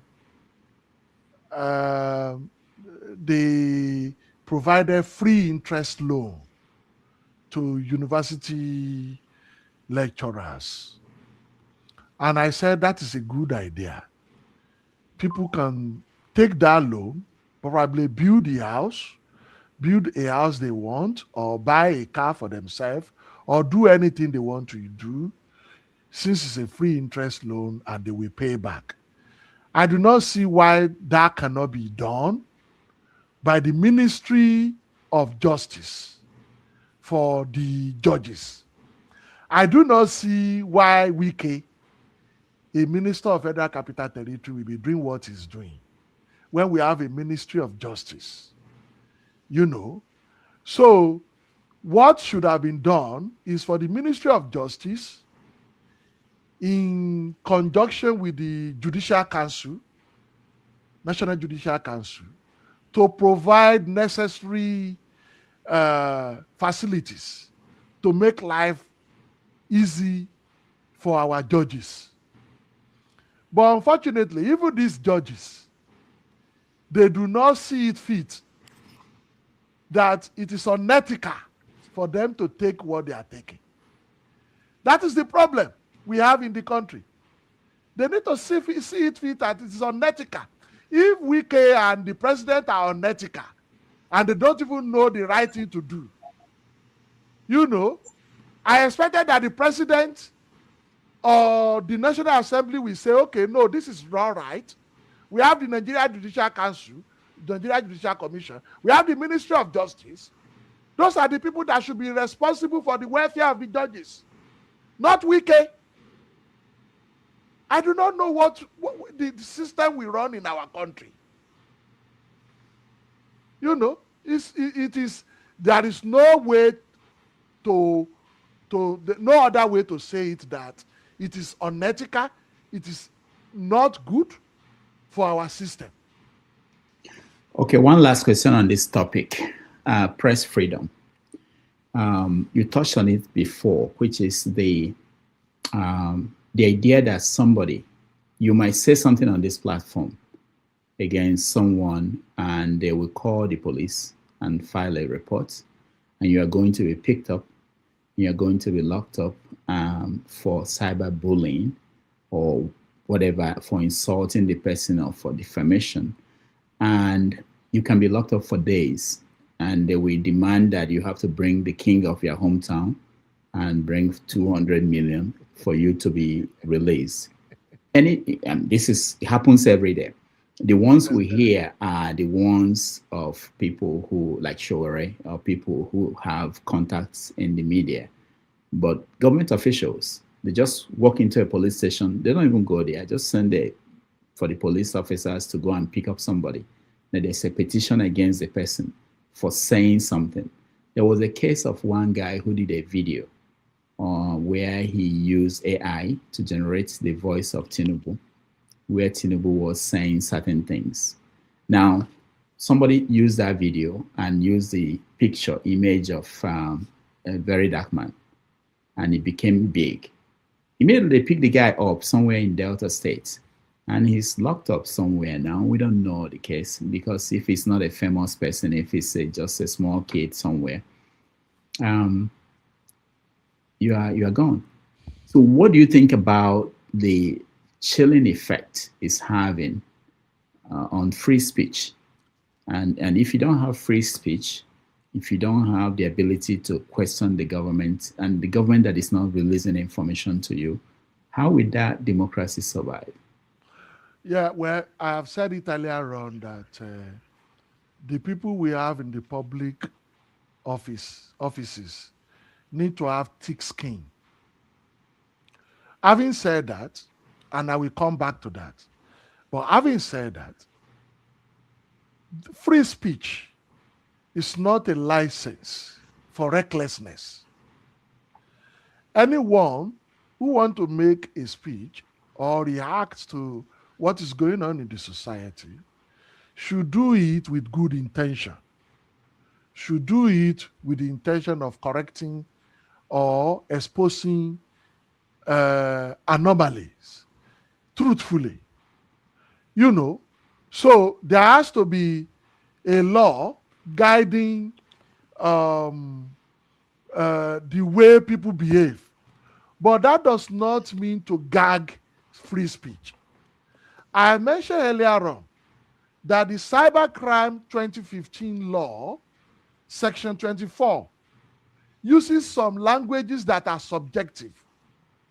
Languages like somebody says something offensive, which I've said here, even in this program today. I've said I'm disappointed in Tinubu and Makinde concerning the kidnapping in Oyo State.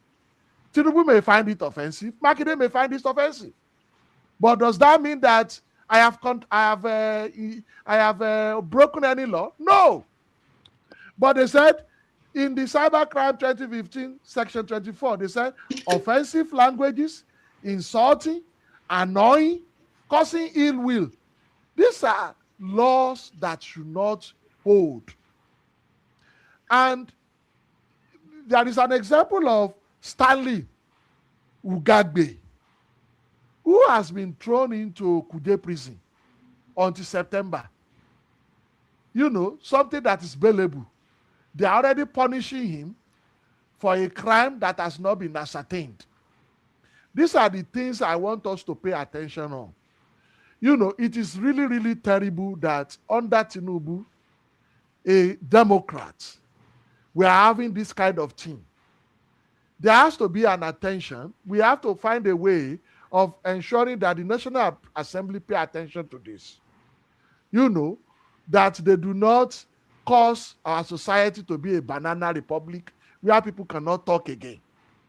We also have to educate the public that in the use of, because the use of AI, I'm an AI expert, there are several ways people can use AI for propaganda, for malicious behavior in the society also. So we have to balance it. But on the part of the government, they cannot use cybercrime law to gag the dissenting voice. It is not correct. And we have to stand against that. All right, thank you. Let me just point out that there's a story, one of the bloggers, this is a story of, I forgot the name of this guy, Ifeanyi, I believe, who made up stories about Charles Soludo and his son. And eventually he was arrested. He made a video where he apologized for making up stories. He's a publisher of Igbo Times. He called his platform Igbo Times. And he published so many stories. And if you see the stories, you know they're not right. So while we push on the government to say that you don't silence people, we also have to point out that, you know, this issue of journalism, which people don't understand, why there is a need for professional training for someone to say you are a publisher, you're a reporter, so you understand the ethics of the profession. When this guy was asked, why were you doing that? He said he was trying to put out stories that would trend so that people will come to his website and so that he will make money from Google. And so there are a lot of people on YouTube who just want you to click on their video. They will say anything, give it any caption. That's not right too. It's not right. Sometimes when people in the media talk about it, people think that they are trying to protect their profession. They are trying to make it exclusive, that they are trying to close the gate. Because so many people now, the gate is wide open. Anybody can be a journalist, and they are trying to stop people from being journalists, you know. But there are consequences. If you have been at the receiving end of a fake story, you will know that it's not something that you want for your enemy. Fake stories, they travel far. By the time you are correcting it, people may not even know that you corrected it. And the corrections, even in newspapers, are always smaller than the main story that they put out there. So there's that side of the story of, and that's why we want to make sure that the sources of stories that we share are credible sources. Yes. But again, we are living in a world where every credible source is now considered either liberal or conservative, either fake news. And then who do you depend on? Is it this guy, Igbo Times, who essentially is somewhere in Oka or somewhere in one village putting out a website, and people are reading it and people are believing it? If you're a victim of that, you want that corrected. All right. So thank you, Dr. Salako. Let's get our people involved in the conversation. Let me start with you, Mr. James. You came first. Go ahead.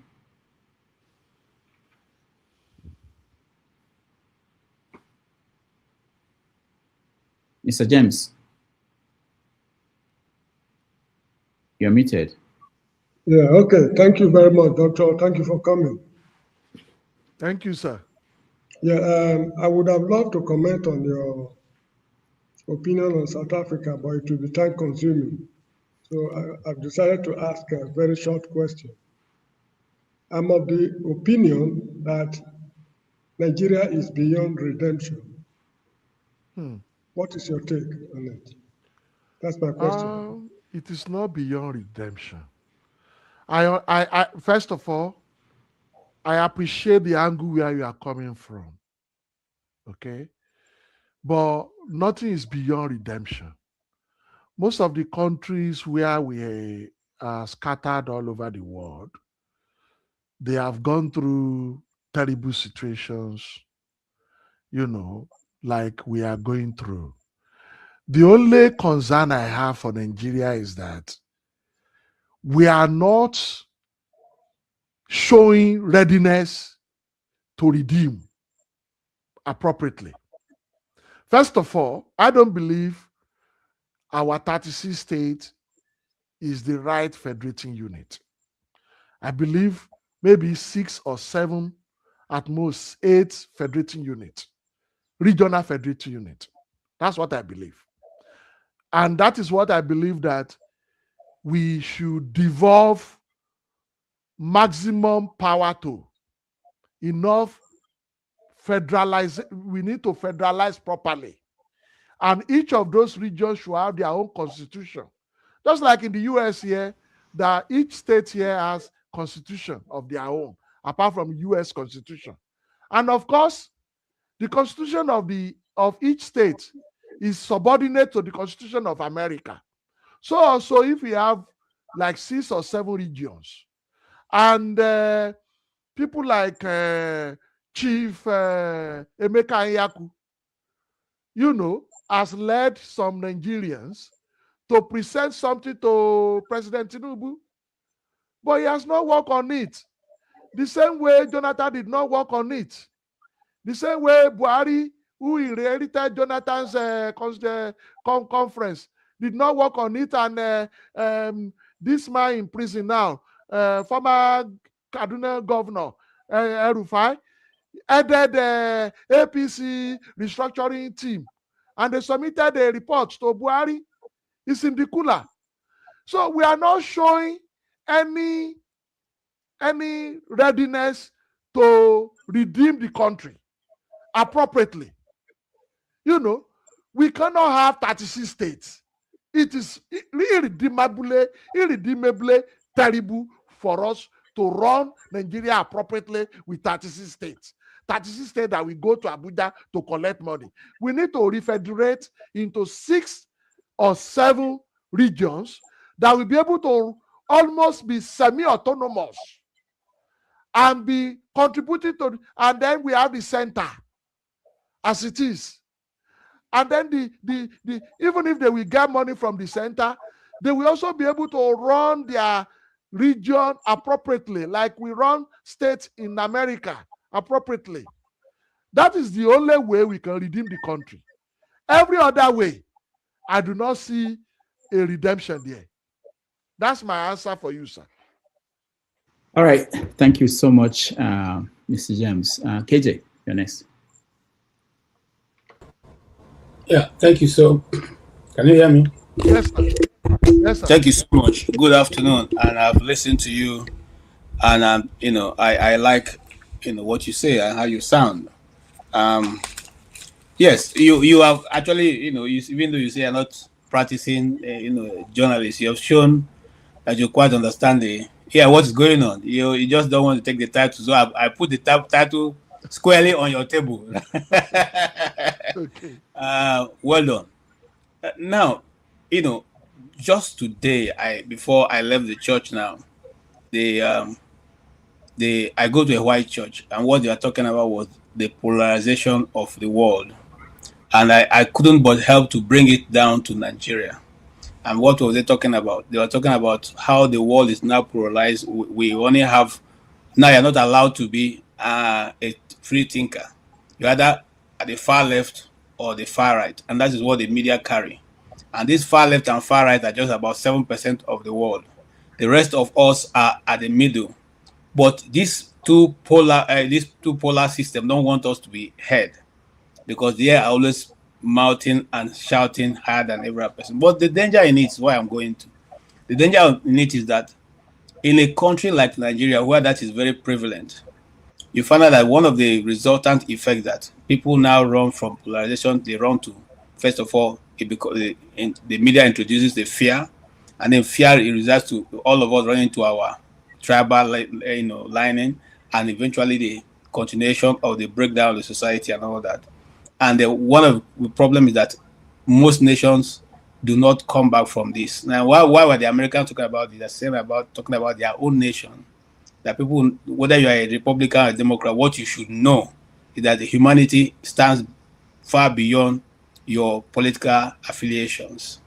Now, just opposing that with Nigeria, do you think, that's my question now, do you think that we have not gone beyond this point where we can now say our tribe or our region really does matter? And I'll give you two examples, then you can go ahead. In the north and Nigeria as a whole, mineral resources belong to the federal government. But since mineral resources began to be found in the north, it has become the state that owns it. And they can now mine and give something to the federal government. But again, I'll take you back to recent development. In Imo State, it has been discovered that they have the highest oil gas reserve in West Africa.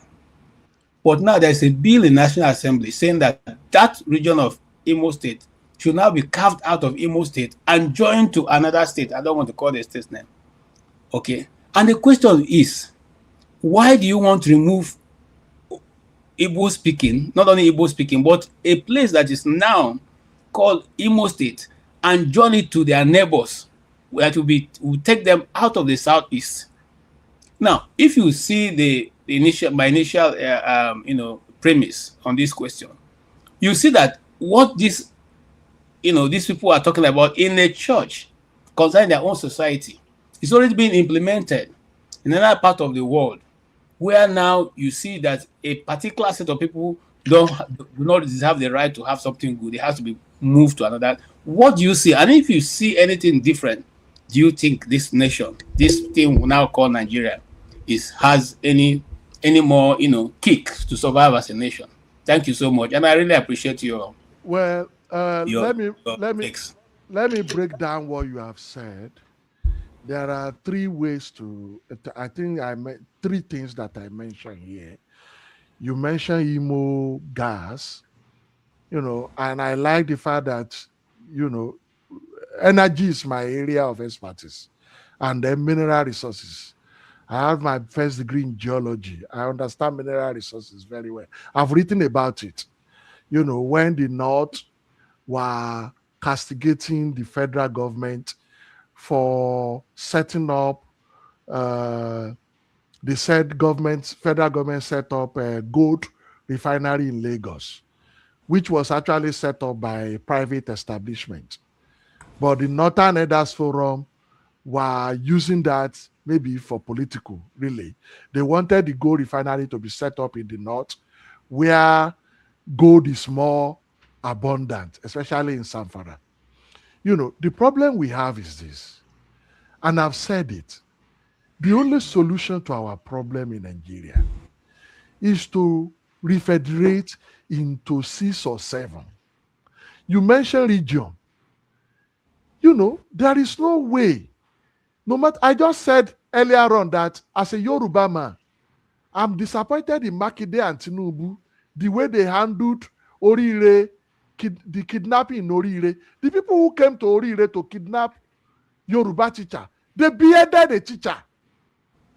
A Yoruba man cannot behead a teacher, no matter what. But the people who came from the northeast. Boko Haram. So we have a different cultural setting in the country. But we are running a unification of Perry. I call it unification of Perry. There is no way we can run a country like that, where you will say the oil, we all have to spend the money of the oil, and then we now have minerals in the north, and bandits are stealing people are using bandits and foreigners, Chinese, some elite in the north are stealing the minerals. The minister of solid mineral, he cried out about 2 years ago that people who are involved in the illegal mining, they are very powerful people. And I was wondering, who could be more powerful than the government, who has monopoly of violence? You know, so when you look at that, you will know that our country is in a deep mess. But when you look at it from the angle of regional federation that I've just mentioned, each region is blessed. If you look at the Northwest, if you can carve out some part of the Northwest, maybe Kaduna South, you know, to be part of the Middle Belt, we can restructure a little bit. We have 6 geopolitical zones now. We can restructure that into maybe 7 or 8. People can go into where they think they belong. The Imo people you just mentioned, they are Igbos. They will be part of the Southeast. Nobody will take, I think what you said is a proposal, and I don't think it will pass through. You know, so they own whatever they have in their land, and federal government is also part of the owner. So it's going to be a concurrent ownership. We all sign into having a one nation, a one state, one country. But we will be able to maximize our resources if we do the federation along the regions. Because each region will be big enough to manage the resources appropriately for the benefit of their region and the benefit of the country. But what we have now is people stealing the resources en masse. Even the oil we have, some people are stealing it all around the country. So we have a problem that cannot be solved with unification. Our leaders of the past, they have made a mistake. In my upcoming book, I really dedicated one chapter for Chief renowned professor of Constitution from the Southeast, Professor Ben Nwabweze. Professor Ben Nwabweze. He regretted before he died that the Constitution we have cannot bring unity to the country. That is the only way we are doomed to perish as a country.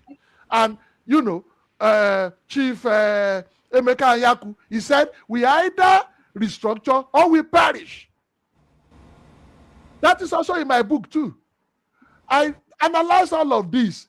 We are in trouble. We cannot function as a country like this. Okay, look at it this way. The North, they have a culture of having mass children, giving birth en mass. Some of these children, they have a culture of putting them in a Quranic school where their parents abandon them and they become menace for the society. Many of them are now being recruited into Boko Haram, into terrorism. And now they are terrorizing not only the North, but they are terrorizing the Southwest now. And Tinubu is sitting there looking. He has the opportunity now to lead the restructuring of the country, whatever it may take. Okay? So that is the problem. We cannot, even the North is not having, the North is even at the receiving end, most receiving hand now. Either they like it or not. Only restructuring can help them out of the problem they are facing. And all of us. So you mentioned that there are two polar extremes. And that is as an American, I'm a Nigerian and I'm an, so as an American now, I want to talk as an American now. Is it me? You know, as an American, okay, I thought I was the one. as an American now, you have the Republican, you have the extreme Republican, you have the extreme Democrat.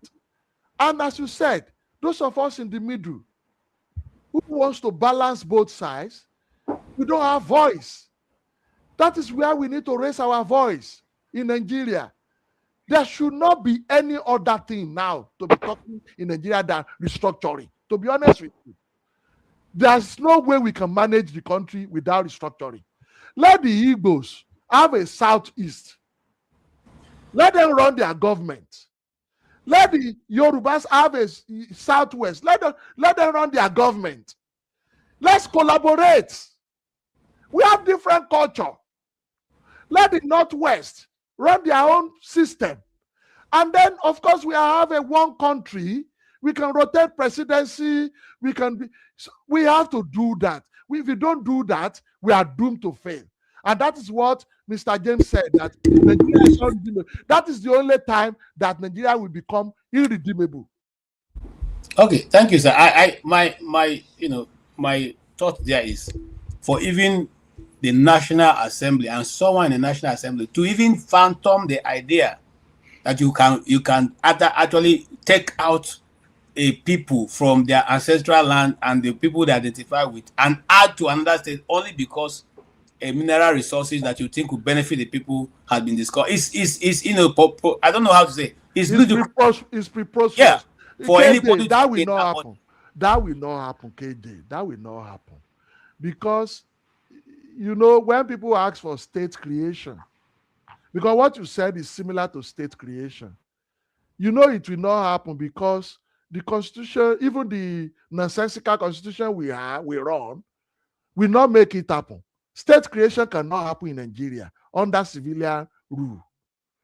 It is going to be difficult because everybody will be asking for state. Okay, take for instance, the Southeast, and I want you to look at this from a objective perspective, because I've said it that irrespective of population from different regions, irrespective of natural resources from different regions, let each region run their affairs as a federating unit.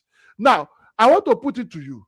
In the Southeast, there are people proposing that Southeast should have 6 states, just like other regions have 6 states. They said that is equity. But I tell you that is not equity. Because majority of people living in the South, majority of people who are native to Southeast are not living in Southeast. They are living in other part of the country. Okay? So, Ibadan, for instance, is almost as big, or your state, for instance, is almost as big as Southeast, entire Southeast. So what is the equity in having 6 states in the Southeast and having, the same 6 states in the Southwest? When the population... But sir, with due respect, if you don't mind, with due respect, okay. It is the same policy that made the Southeast become this small. The Southeast they've been balkanizing the Southeast for so long. Immediately after the war, they started breaking every part. They took out some parts and added to River State. They took out some parts and added to Delta State. They took out some parts and added to Cross River and Akwa Ibom and even Benue and Kogi State. So why would it be small? Okay. Why would it? These are where you have major people speaking areas. That's a fair comment. Because I served in Iseluku. I did my NYC camp at Iseluku. Iseluku is Igbo speaking. It's almost close to Anambra. So, and I had Ned Nwoko, or what is his name? That senator. Yes, who said they don't want to be part of Delta anymore. They want their own state, Aniocha, and they want to be part of the Southeast. And this is also the reason why I said the current geopolitical zone. Let's take a look at it. What do we need to amend? Do we need to take some Yoruba part? Because Yoruba are also in Kogi. Yeah. Yoruba are in Ikwara. Yeah. They're supposed to be part of us in the Southwest. So let's do that rearrangement. So part of the Kaduna South, they don't want to be part of the Northwest. Let's do all those rearrangements, okay? And then have regions. Maybe we will have 7 regions or 8 regions. It doesn't have to be 6. Okay, let's do that. Let's allow people to be where they want to be. That is the first thing we need to do as a country if we want to move forward. Any other thing we are doing is not going to take us anywhere. I lived in Scotland. The Scottish people, up to tomorrow, they see themselves as having a different identity from the English. You know, but it doesn't mean that because I have a different identity from you, I cannot work with you. We can run a common country based on understanding. That is always my view. I agree. Thank you, sir. All right, thank you so much, KJ. Let's go to Pansat. Pansat, welcome. Thank you very much, Rudolph, and welcome, Dr. Salako, yes, sir. And KJ and Mr. James. I was listening to the guest. A lot of his politics are sound, make a lot of sense. And then, towards the end there, he started making some mistakes that a lot of people make colloquially online. For example, one of the things that you normally would see when maps were mapped, when a map is drawn, underneath, there'll be a disclaimer that says, this thing is not drawn to scale. Most maps are not drawn to scale, especially the Nigerian maps. And you don't do statehood or a unit of democracy based on land mass. It's a population. If you look at, for example, Lagos, some cities are bigger than Lagos State. If you take a very good look at it, Borno and Yobe is bigger than all southwestern states put together. But when it comes to the Igbo stuff, even educated Yorubas make a lot of mistakes, the way they talk about Igbos. And then that permeates to the uneducated ones, of which they have a lot in the Southwest. We cannot be proposing things that are very difficult to do. Restructure is a compound word that means a lot of things to a lot of people. But the people who are representing us, they're not going to give up any of the things that mean a lot to them. See, we don't have too much problem, but we do have to solve the very few that are holding us down, right? We talk about resources. Somebody like Dangote is a big problem for our country. You can say that. He's a very big problem for the country when it comes to our natural resources. We have to identify that and take care of that for one thing. Now, when it comes to what I want to do is to just cut it short. I do want to see the second half of the game. What I want to come on because I see somebody from the Southwest who's educated and who's fair. I gotta tell you, sir, you are one of the few. We have a problem from the Southwest. And you did mention something about the North and the way they deal with our natural resources, keeping the gold and doing things like that, not going to school, not having we have a problem from the the North. But we have a major problem with Southwest and propaganda and lies. And not trying to be cohesive and work with those of us who are in the South to pull the country together. Yes, you're going to complain about Tinubu. How is he going to be able to do the things he's supposed to do? He cannot do the things he's supposed to do. He's been a big problem. From 2015, he sunk the country all the way down. Without Tinubu, Buhari would not be president. He sold out the entire South. There's nothing called South anymore. He worked together with Buhari, Northern Muslims, to wrest power from Jonathan after a bunch of lies and propaganda against Jonathan. So he clawed his way in there and had Buhari rig the election for him. So one of the problems that we have to solve in the country is people from the Southwest. Can I respond? No, let me just land on. I'm going to land now, and then I will listen. What I mean by that is that unless we solve the problem from the Southwest, we have a problem. It's very, very important. What is the problem? You keep saying solve the problem. What's the problem? The problem in the Southwest is that, number one, they are against the Igbos emerging, right? They, for whatever reason, now they may have a good. Hold on. This is the issue I had with one man the other day. Yeah. Who you said they? Are you talking about everybody from the Southwest, including Adebanjo, who was supporting Obi? You can't generalize. Yeah. And people only in this case, can generalization work. Just hold on. Let me answer that. I know what you're saying. That's a big difference between me and what you're one man, because you keep making that statement. I'm an anthropologist, of which there's a little tribal issue in what I talk about. One man is a tribal, a racist, a tribal digger, right? What I'm saying to you, you could stick your head in the sand, Rudolph, if you want. But if you're having a candid conversation, I've said here that the best African we have coming from Nigeria, for one thing, is Delefaro to me. That's a pure African, a black man, somebody who's fair. Like I just gave Ola here, Dr. Salako, credit for being up and up, looking at all angles and saying the right things. But I also said fairly that he fall into that criticism of talking about something like. But you are not fair. You are not fair to me. I have to cut you here. I'm sorry. You are not fair to me. When I made reference to the Southeast, the one you are talking about, in terms of land, I also made reference to the population.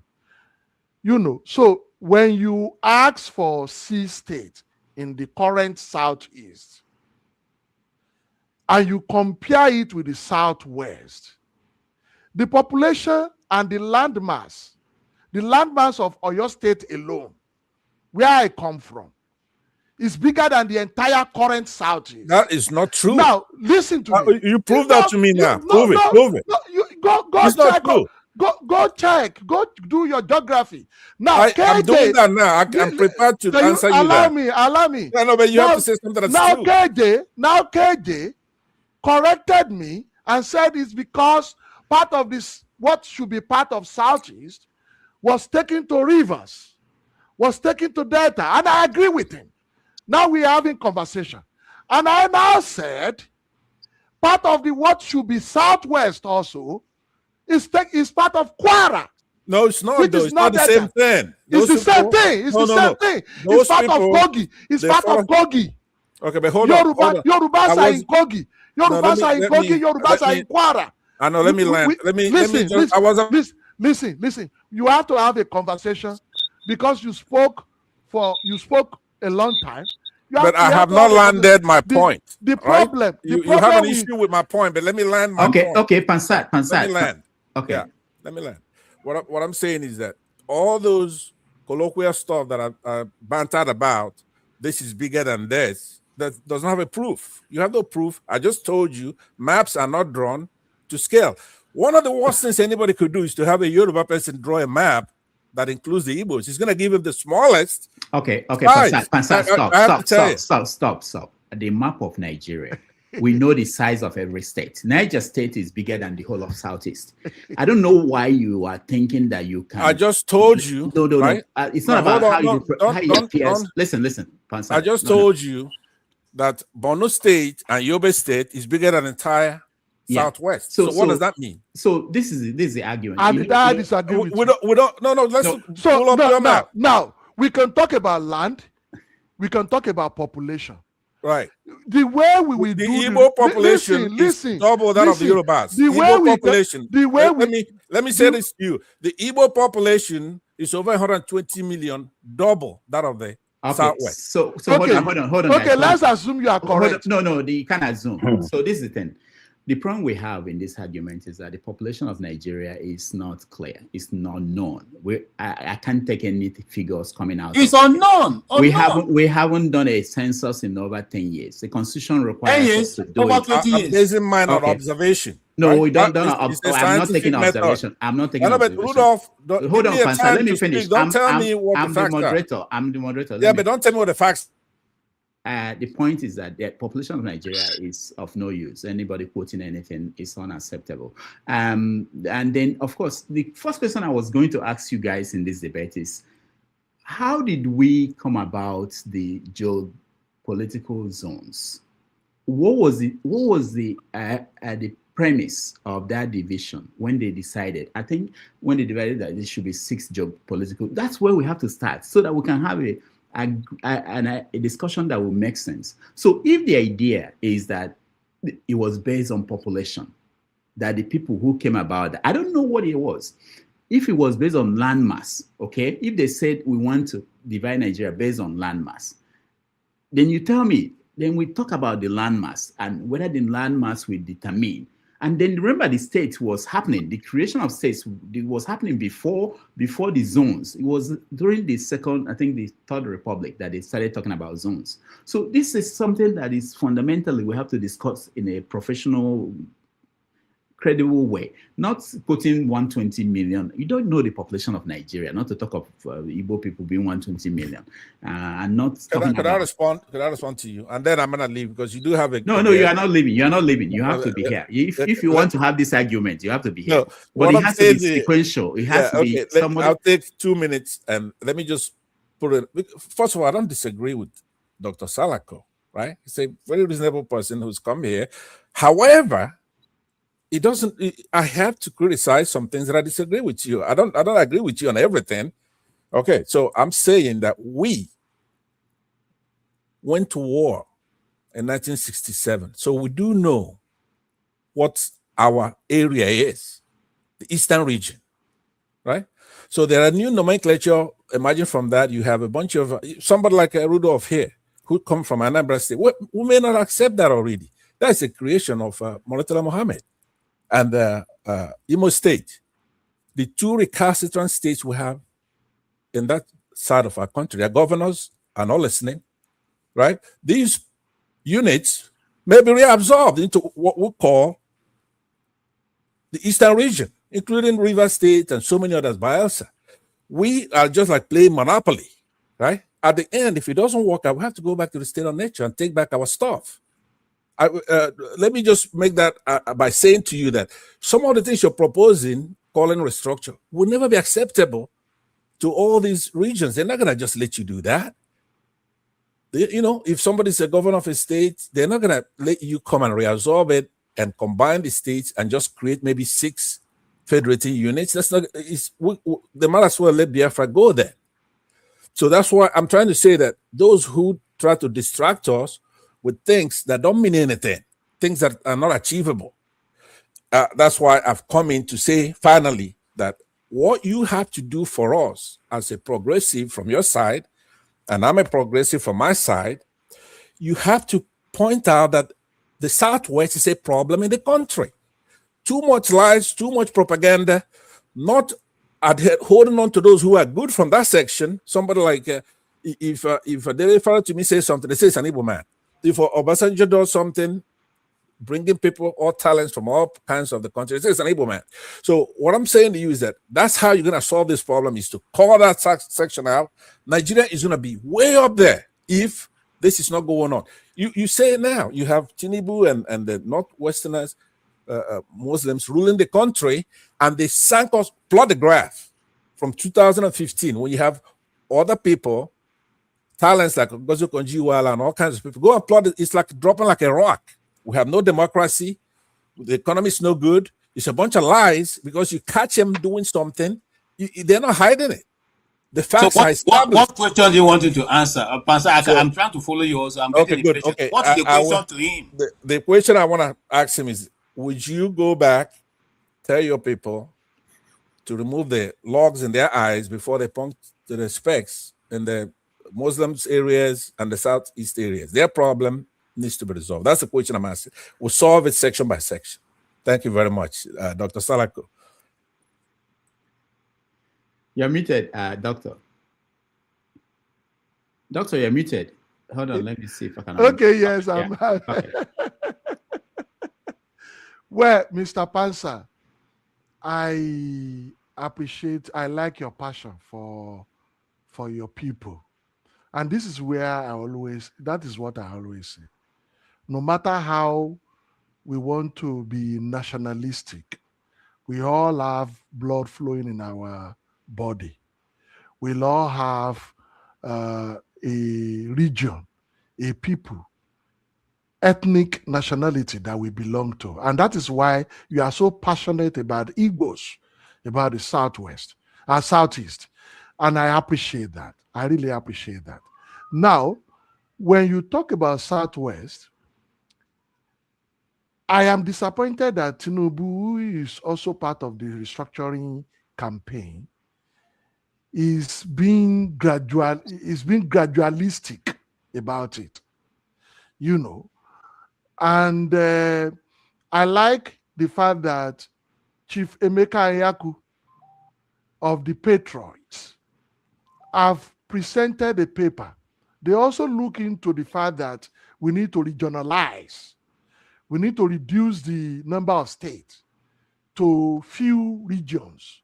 You may say it is not possible, but we are getting to the point whereby we will realize that it is the only way out of our problem.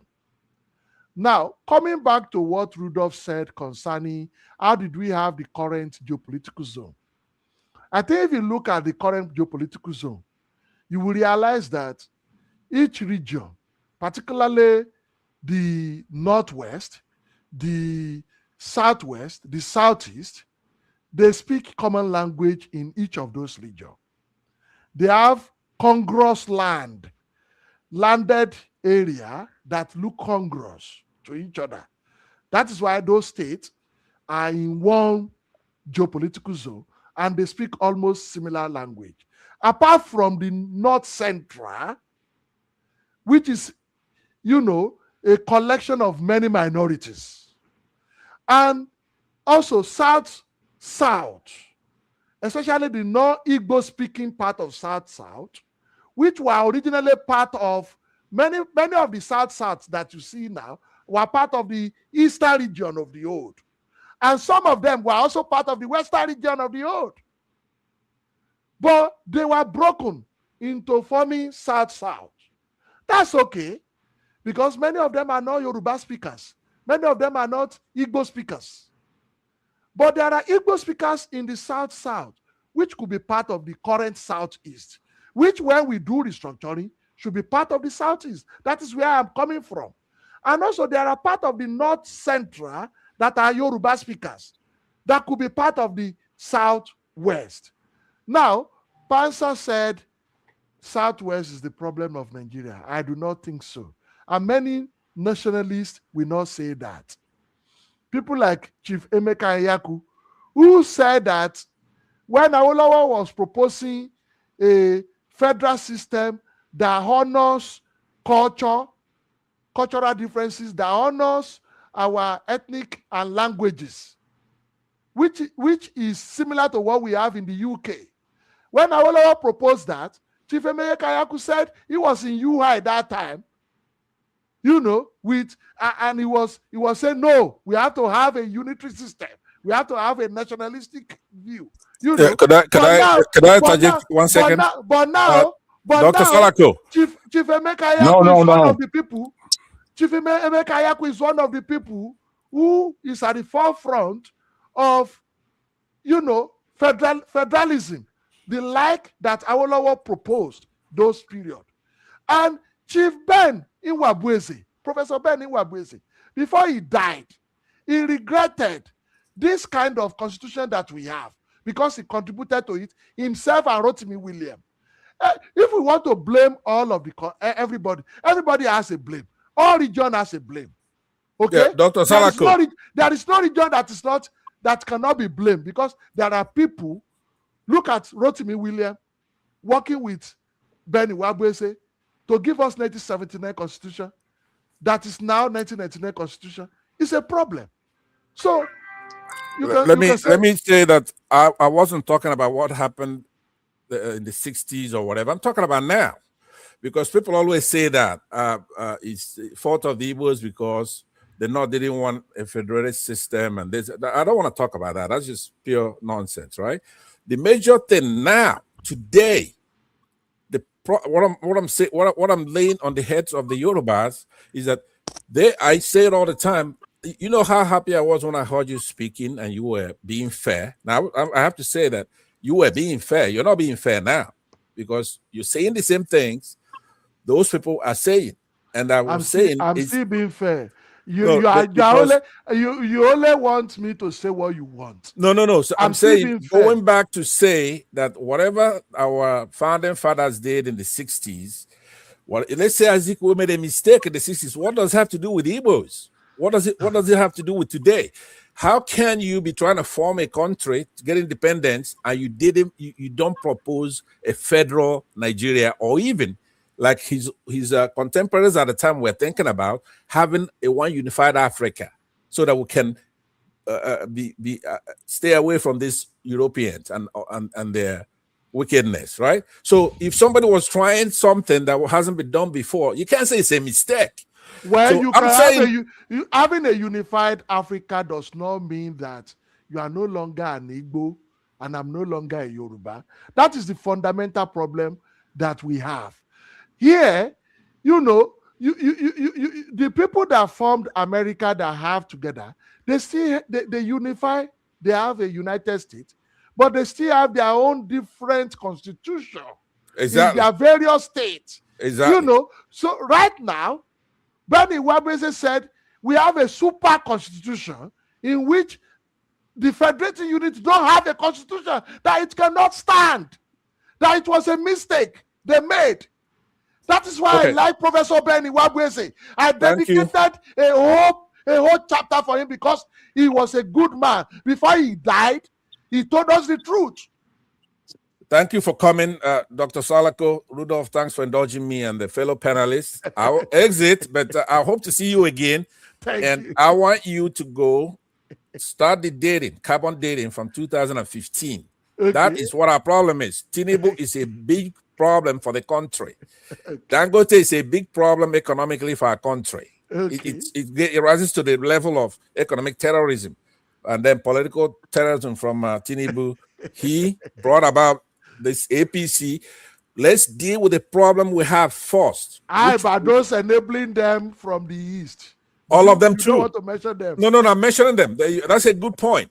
Those people, see, the difference between the Igbos and the Yorubas is that we embrace Yoruba heroes like Delifara to me, and the Yorubas embrace our worst, right? Like Ozodenjo, Ozodemma, Soludo. That's who they want to embrace. They don't want to embrace Peter Obi, for example, or Ngozi Okonjo-Iweala, all those who are modern. Who told you I don't embrace Ngozi? You do, but I'm not counting you. I have to check your DNA. I just gave you credit that you're different. That's why I came here. Who told you? I've just embraced Professor Bernie Wabese now. Yeah, you did. In this I give you credit. And Chief Ayaku. You see, the problem we have is this. We can go too deep into our ethnicity, which is not helping us. I appreciate us to embrace our ethnicity. It is part of our DNA individually. The Scottish are still looking for independence referendum, another one in England, in Britain now. They want to move away from the English. After 300 years. I think it should even be possible in Nigeria for anybody who wants to leave the union. If you are married to a woman now, if the woman said, if the marriage is not comfortable, the woman can leave, or you can leave. It should be easy. It should be easy. That will even make our marriage more comfortable when we see that. Look at Britain now. They are suffering from their Brexit. Okay? So it should be easy for Yoruba to say they want to go, Igbo to say they want to go. It shouldn't be difficult. And they will bear the consequence. But if the Yoruba say they want to go, we'll let them go. If Igbo say they want to go, the Yoruba won't let us go. Because if the Yoruba agree, who cares what the North says? We've tried it. We did leave before, don't forget, in 1967. right? The Yorubas never left. If the Yoruba want to leave, we're gonna help them. We're gonna pack their stuff and help them go. That's another conversation. Okay. Thank you very much, and I hope to see you again. Where Rudolph is not picking on me, he won't let me talk. So when I see you next time, you spoke a lot already. Yeah. You didn't allow Jagun to speak.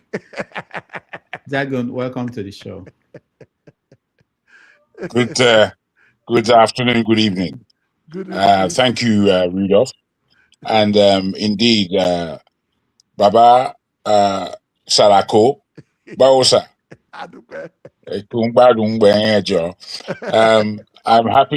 I'm happy to see you. I'm happy to hear what you said.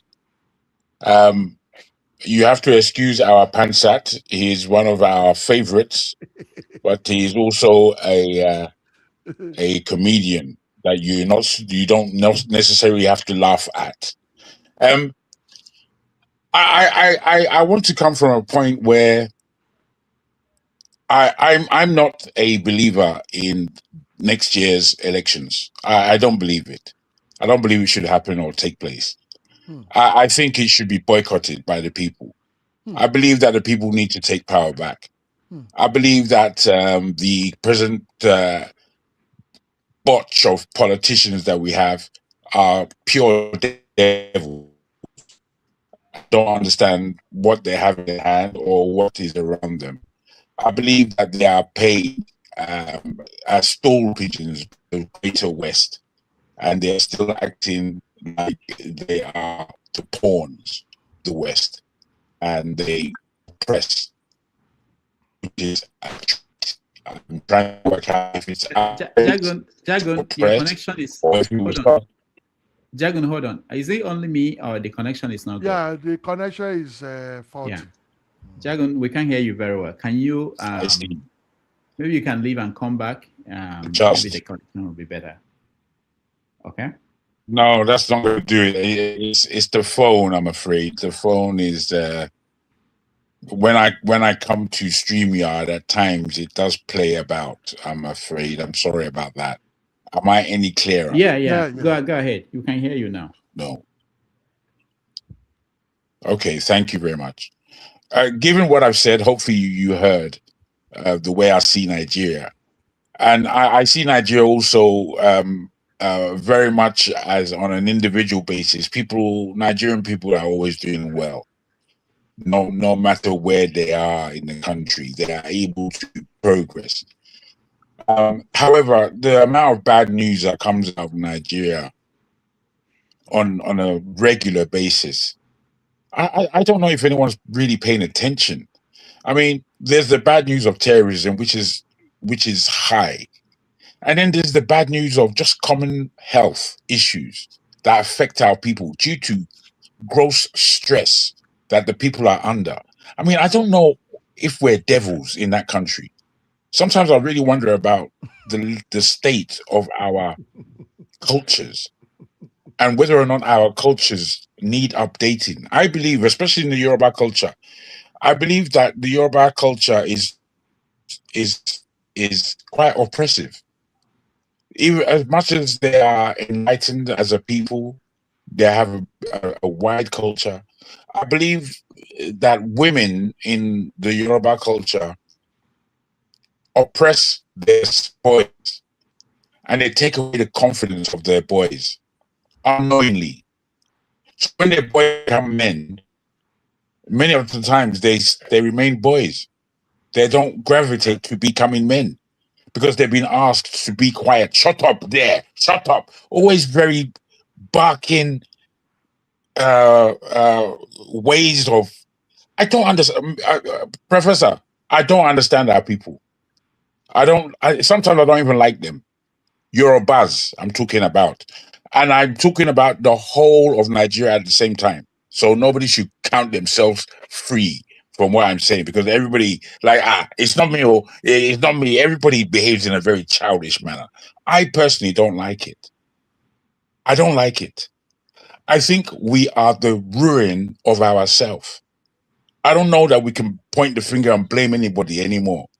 We have to really look in the mirror and understand that we are the people at fault. We are the people who have dragged our beautiful country into the mud. I'm extremely upset with us. Extremely. When I read our history, I can see so many ways, so many pathways where we could have won, where we had great opportunity to win.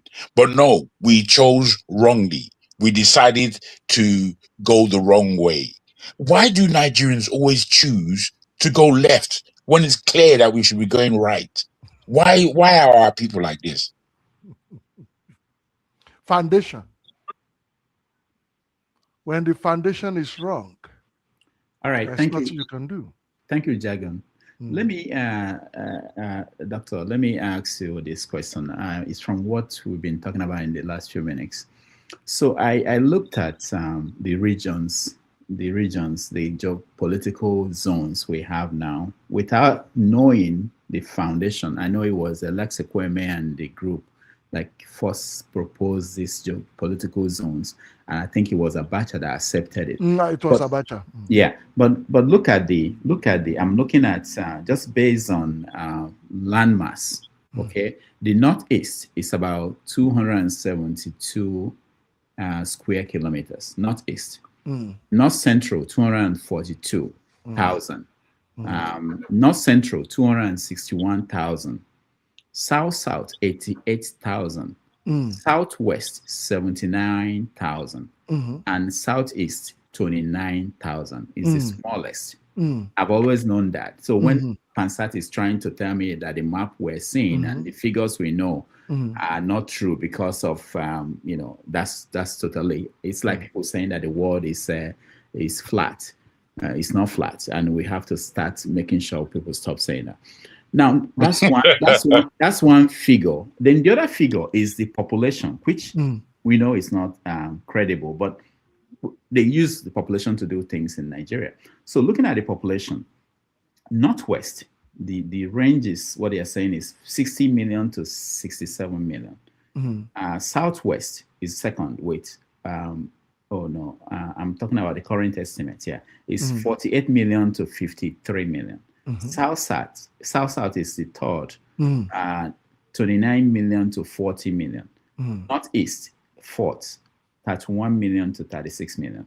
Then North Central, fifth, 29 million to 33 million. Then Southeast is the sixth, 21 million to 33 million. Now, the map of the country, the size of each region, that one is established. There's no question about that. The population, there are questions about that.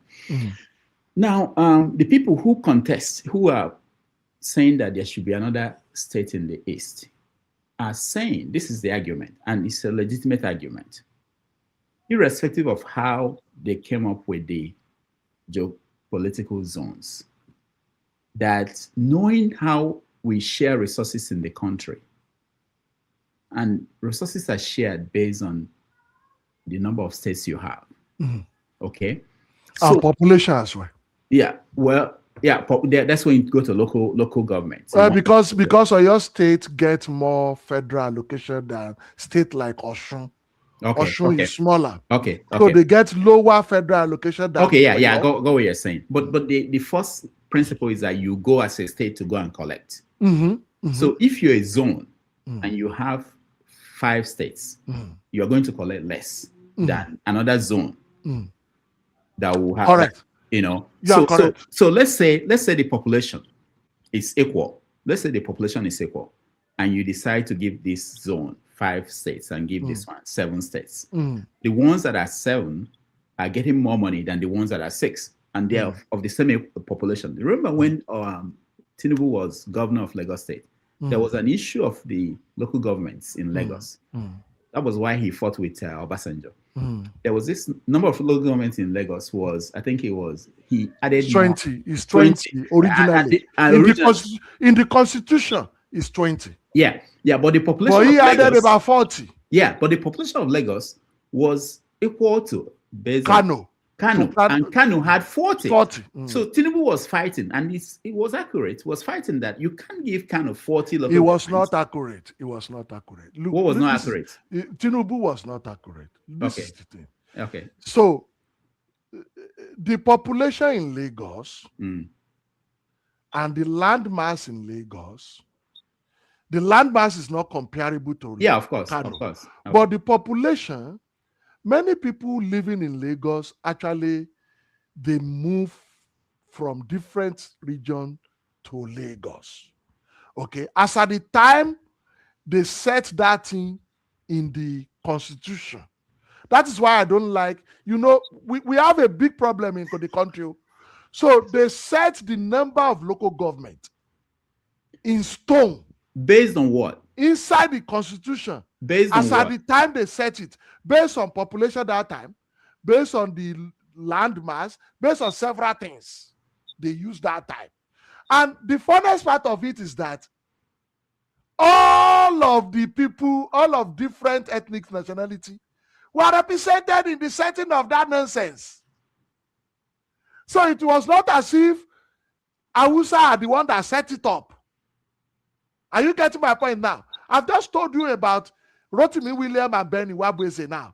Because everything started from 1979. It didn't just start in 1999. So what Tinubu did, that Obasanjo stood against him, is that, look, you can create whatever you like. What I know is that you have only 20 local government. Those are the people that will collect money. Now, Tinubu now decided all this issue of governors taking over the money of local government started around that time. He now decided that all the money for that 20 that is coming from the federal is going to share it among all including the one he created. He is not supposed to create local government by Nigeria Constitution. Only federal can create local government. But by true federalism, states can create local government. That was what Tinubu said, that in a true federalism, states should be able to create local government. But Obasanjo said, we are using national system, unitary system. Only federal has the opportunity to create local government, which we already have in the constitution. No other federation has the list of local government in their federal constitution. It is an aberration. Okay. So we know the issue. We know the problem. Okay. In the United States, where we live, most people here, this is what happens. After each census, they decide the population of New York is dropping. We're going to take one of the congressional seats in New York and give it to somewhere, maybe North Carolina, because the population is increasing. So the problem I have with Nigeria and Nigerians is that we don't even know how we came to be, how things came to be the way they are. If we don't know how they created local governments, okay, if they didn't use population, they didn't use land mass, how did they create the... they will claim they use it. They use land mass and population together at that time. What is the formula that gave Kano 44 local governments? They have more Lagos. Population. No, they don't have more than Lagos. No, that time, you don't have the number now. No, even the number they That's presented, why we need the number they presented at that point, okay, Lagos was 22 million, Kano was about 22 million. So, but the question that, and I was supporting Tinubu. They have more local government because they have more land. No, you can't use It's a combination. Why are you using land to create? It's a combination of land and population. It's not just only population. Okay, but now you know what it means. If Kano, let's say the population figures are okay, are agreeable. Correct. Agreeable. Kano has 22 million and Lagos has 22 million. Okay. And you give Kano 44 local government areas. Yes. Give Lagos 22. Now the money you are giving to people in those, I know the land is small. It's small, but someone who lives and majority Kano, of them are someone even majority of them are not even productive. Don't forget about whether they're productive. They are someone who lives in Kano will get 2 times what someone who lives in Lagos will get. Exactly. Is that fair? It's not fair. Why should that be allowed? Because we made a mistake. No, they didn't tell us leaders, how. No, they didn't tell us. They didn't consult us. And that has been the problem with the constitution. Because if they consulted us, people will say it's not fair to say because of land mass you are giving more local government. And the issue is that if you give more local government, you give them more money. And give them more people in the National Assembly. Remember that they are more represented. you have more representation in the National Assembly, Yes. which means that somebody representing Kano State has lower number of people, but he has more votes. Anybody in Kano has more votes than someone in Lagos. That is why I blame Obasanjo. You know, Obasanjo, many of you don't know. You Igbos, you like him because of the way he talks about nationalism. Many mistakes happened under him. No, not many mistake. His foundation, everything wrong in Nigeria started with Obasanjo. In 1979, we had the opportunity to correct so many things. You know, when Gowon took over from Irosi, and then later Mohammed took over, Northerners are creating a lot of stuff for themselves. And our Southerners, people like Benny Wabweze, people like Rotimi Williams, they are dancing to their tones for their selfish interest.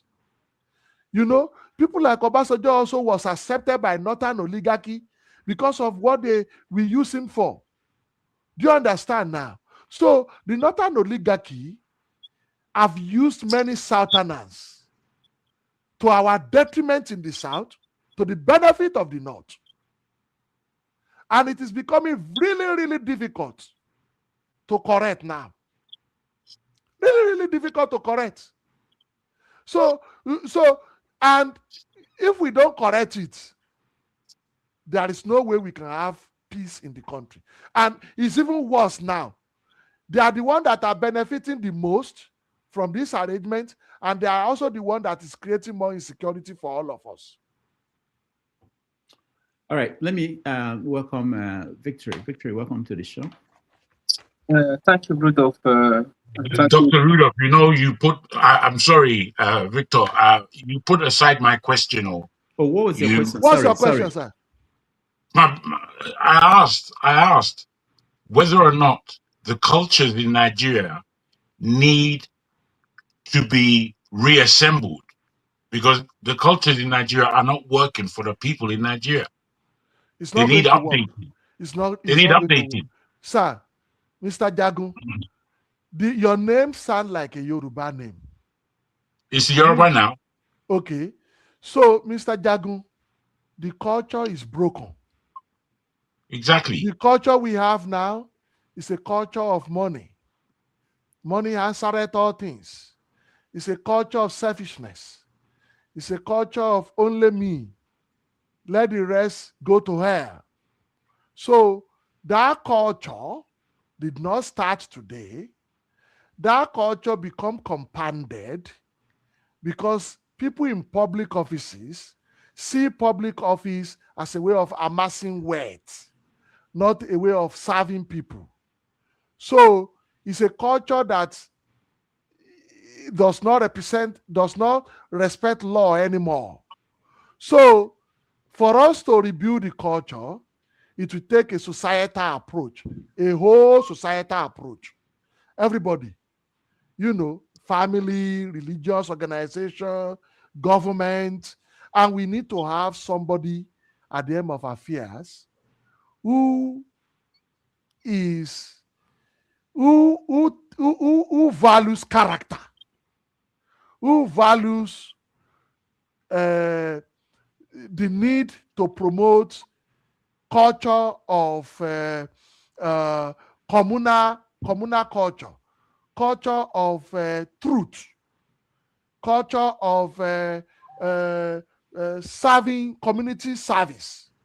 Okay, so without that, we are going nowhere. Well, this is my basis. My basis is, how can we carry on? How can we have an election based on the rubbish that we all know that is our founding heritage, as it were? That right now we all behave as pigs. We don't behave as human beings. We're stupefied. What's the point of going to elections next year? Some of the discussions that we're having. If you don't go to election next year, what will you do? You'd cancel the elections. Then what next? Then you have anarchy. You want to have anarchy? I'm afraid this is how you look at it, and how many Nigerians look at it. I Okay, have them what do on we this do? chair. Then what do we do? Look, I've thought about it. I'm not somebody without a mind.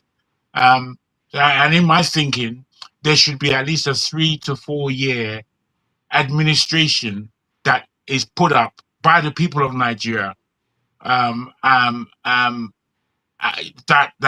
actually put the country where it needs to be. You know, the fact of How the matter will is, that happen? How will that happen? my brother, you see, we're asking how as though it's impossible. The rubbish that is taking place, how does that happen? Is what I don't understand. So I'm saying to you, sir, I'm saying to you that the people need to take the power back. This is not. This is. I agree with you. But how do we achieve that? Okay, in taking the power back, you know, somebody like myself that is proposing this, you know, I wouldn't run and hide, even though I don't want my face to be out there. What I would suggest to myself is that I've got a job to do, along with the people who are sitting around the table. And our job is a serious one. We're saying to you, in the next 4 years, in the next 3 years, we are going to put this country back on its feet. And the way we are going to do it is to look at all industries, all business, all geography, and the politics that we build is going to be from this arena. The now, politics that you need to run for president. Wait, run sir. for president. No, I don't want to run for president. I don't want to be the president. I know who I am. I don't want to run for president, if you understand me. Politics is not my game. It's a stinking, dirty, filthy game. I hope it doesn't stay that way in the terms of Nigeria. What I'm trying to say, sir, is that I, like so many other individuals, don't find Nigeria rocket science in order to make it work. It's not rocket science. We have the people, we have the resources, we have the know-how. All we have to do is build and stop the greed and stop all the negativity even that takes place in this stupid country.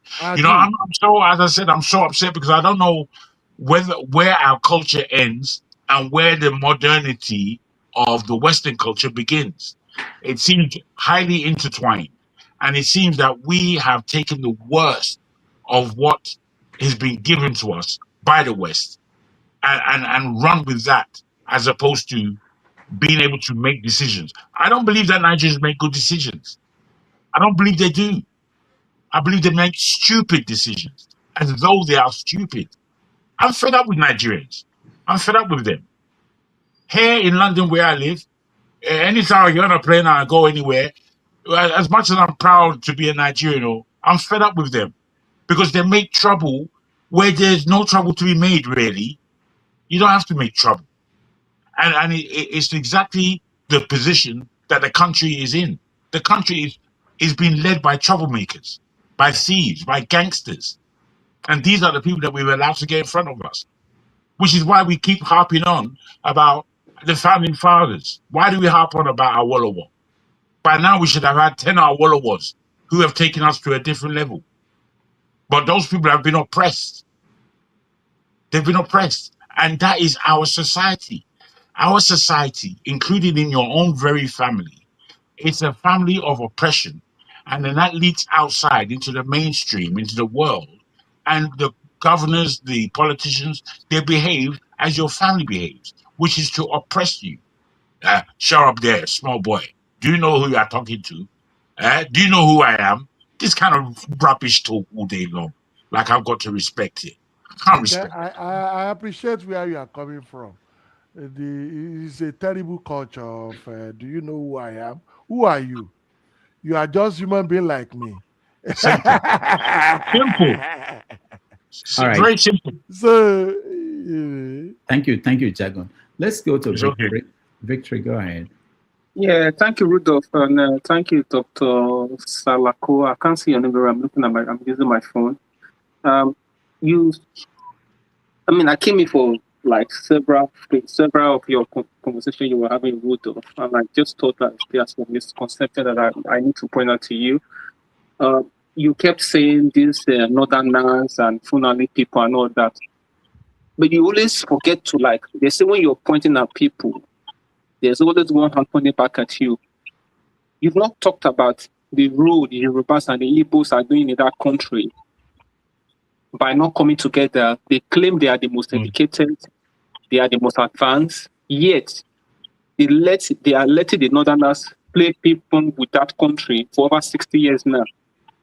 Don't you think it's hard time that the Yorubas and the Igbos take responsibility for the nonsense that is happening in that country, instead of them fighting themselves and making a mess of themselves in that country? Look at where we are now.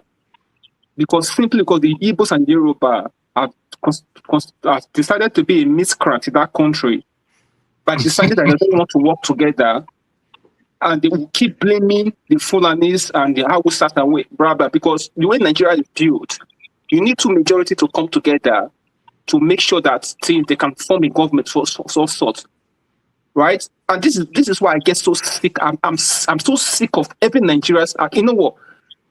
Right now, I don't even know how I think about Nigerians. They make me so sick that I don't even want to associate with anybody to call Nigeria. If it is benefiting them, they will tell you that, oh, everything is fine, don't worry about it, it's all good. And even here, you made an example. When Shibuwa uncle was back then, when Awolowo was advocating for what you said, he said no. Because you know, at that time, he was benefiting from the current system. Now the table has turned. This is the same Igbos that are shouting right now. If they get opportunity and Nigeria is favoring them, you will see all of them will become mute. You will never hear from them again. They will tell you that everything is fine. And that's what my own view is, that Nigeria, the only way Nigeria can progress, every ethnic group should stay on their own. Any resources you have, use it to develop that your small area. If it's Gary that you can drink, or you drink your Gary and go to sleep. Because Nigerians are one of the most disgusting people on this earth. When it's benefiting them, they will tell you that everything is fine. Right? But as soon as the table turns against them, they will be shouting and shouting and shouting as if they don't know that this thing has been happening before. You made another statement that, oh, this is really from what Pansa has been saying. As soon as I look at Pansa and I say, this man is really deranged. He keeps calling people, come and call people minority, this and that. Who told you that the minorities in that area wants to go with Igbo people? Who did you go and ask that? And who told you that the minority in that area want to go with the Yoruba people? Who did you go and speak to? So people make this kind of sweeping statement that gets me absolutely mad, and I feel like dragging people from the screen. Who told you? Did you go and speak to anybody? Who did you consult with? That you said that, oh, the old Eastern region, the people from the South will go with the Igbos, or they will go with the Yorubas. Who told you that? We want to be on our own. We are capable of being on our own and living at the life that we want to live. In back days, when we had the Eastern region, there were accusations that Igbo people were collecting land over in Port Harcourt. Did you not hear that? When they were the majority in that area. You know what? Nigerians are sick, man. I've come to the conclusion that the average Nigeria is deranged. That there's nothing that can rescue us. We're terrible people. This is benefiting us. We will never say anything. But turn the table around. It's just like what's happening in the Southwest and when they kidnap people in your state. Do you not see some Yoruba people shouting? When they were kidnapping people all over in the north, did you hear Yoruba people talk? Until you came to the backyard, they were not shouting. Oh, Tinubu is this, that. Because you know why? Because the hand has not touched them. You see people like one man that came here the other day that was saying that, oh, people were happy that the people that are your state, the people that were kidnapped at your state were free. Some like one man, let people catch him and they flog him with machete. He will be the first person that will come out and be shouting that this people must go. You know why? Because if that thing has not gotten to them, as in directly, I'm telling you, they will say that they won't give it, they won't care. Nigerians are like that. And for me, like I said, I will go back again and I said that it's simple. Jago was talking about, oh, we shouldn't have an election. Me, I'm of that view that the system of government that I would have preferred in Nigeria, every ethnic group bring one representative and will form like a kind of like a general, like a rep that will be advocating for the people of that area. Because are you telling me that if that was happening in Nigeria now, the Yoruba people were picking people to represent them? No way. So the way Nigeria is consistent now is consistent to fail. And I don't think even it will be that this will be that is here now. So if Obi wins the presidency now, I'm telling you now, you will see that the Yorubas will start going back and start talking to the Hausa people that listen, we want to come and form partnership with you again, just to make sure that they kick out the Igbos again and they come back into that slot. So the problem of that Nigeria has to do with these Igbos and Yoruba people. They don't want to face up to the facts. Take responsibility of what you people have done to that country. People don't want to face up to that. Victory. Which tribe, which ethnic are you? It's irrelevant. I don't think it's relevant in this conversation. I'm saying that because you mention Yoruba Igbo. If you mention Yoruba Igbo, I am Yoruba. Rudolph is Igbo. Which one is you? Because you mentioned Yoruba Igbo in your conversation. That's why I asked. Yeah, I don't mind. I'm Urobo. Urobo, I can see. When you said, who told you we want to be part of the East? Because Urobo, it's not an agitator program. I'm saying to you that everybody in that country called Nigeria is capable of living the best life they want to live. I know you are Urobo. Don't want people together. Let people decide. Let people decide their future. What they want to do with their life. What type of Delta are you? Which part of Delta are you from? Ugeli or Usoro? I'm from Ugeli. Ugeli, okay. The bigger, I think it's the biggest city of the Urobos. I served in Delta. That's why I'm asking. I used to have friends who are Urobos. I even have a friend here. I know this is the way they talk. They talk with passion. And I know. You see, the problem is not necessarily Igbo and Yoruba. It's a general problem. I know you are from more of minority. Urubu are more minority than Yoruba and Igbo. And I think what you don't know is that majority of the problem we have in Nigeria, actually the way Nigeria is set up, is to take care of the minority. Currently, the way Nigeria is set up is to take care of the minority. They believe that if we have region, the minority will be overshadowed. But what I have been proposing is that currently look at the South-South. South-South is a conglomeration of minorities. Apart from some Igbos that are there, and you said, who told you we want to be part of Yoruba or we want to be part of Igbo? It's a plebiscite. There is something called plebiscite. You can do a plebiscite, and the Igbos in Delta, the Aniocha people, may say, okay, we want to join our people in Anambra. The people, if Anambra people are not saying they are not true Igbos. Because I've had people say the language they speak is not true Igbos. I've even had Ebonyi and Enugu fighting that, some Ebonyi say they don't want to be part of Enugu again. That they speak different Igbos. It's just like Ijebu. When Ijebu is speaking, I am an Oyo man. I will not even hear what they are saying, except they speak the mainstream Yoruba language. So this whole thing, where people belong to, is a matter of choice. But we think that when language are close by, that is what Awolowo proposed. When you have people speaking nearly the same language, who have similar culture, closely related, just like Ishekiri in Niger Delta, in Delta State, they are like a cousin to the Yorubas. Okay? And I know that Urobos, in those days, when we have Western region with Urobos and Shekiri in the Western region, that time, Urobos don't like the fact that Awolowo was, they said Awolowo was more amenable to the Ishekiris. That when we have Olu of Wari being Ishekiri, they say it was Awolowo that caused it, which is not true. Urobos have that animosity with Awolowo that time.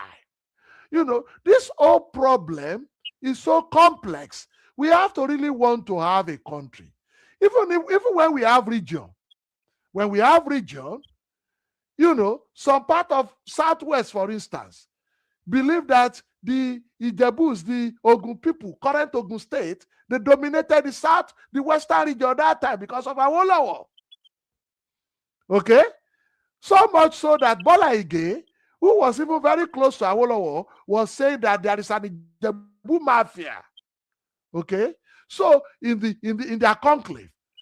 Also, if you have the southeast, the Igbo land, some people in Ebonyi, they don't like I've had even some governors, I've had that some former governor of Ebonyi, they don't like their friend from Enugu. It is necessary. That is why the current structure of Nigeria, some people believe that is the best, because there is no way you can release have region and still end ethnicity and end animosity. And it's because of people like Victory, who are Urobos, their population are not many.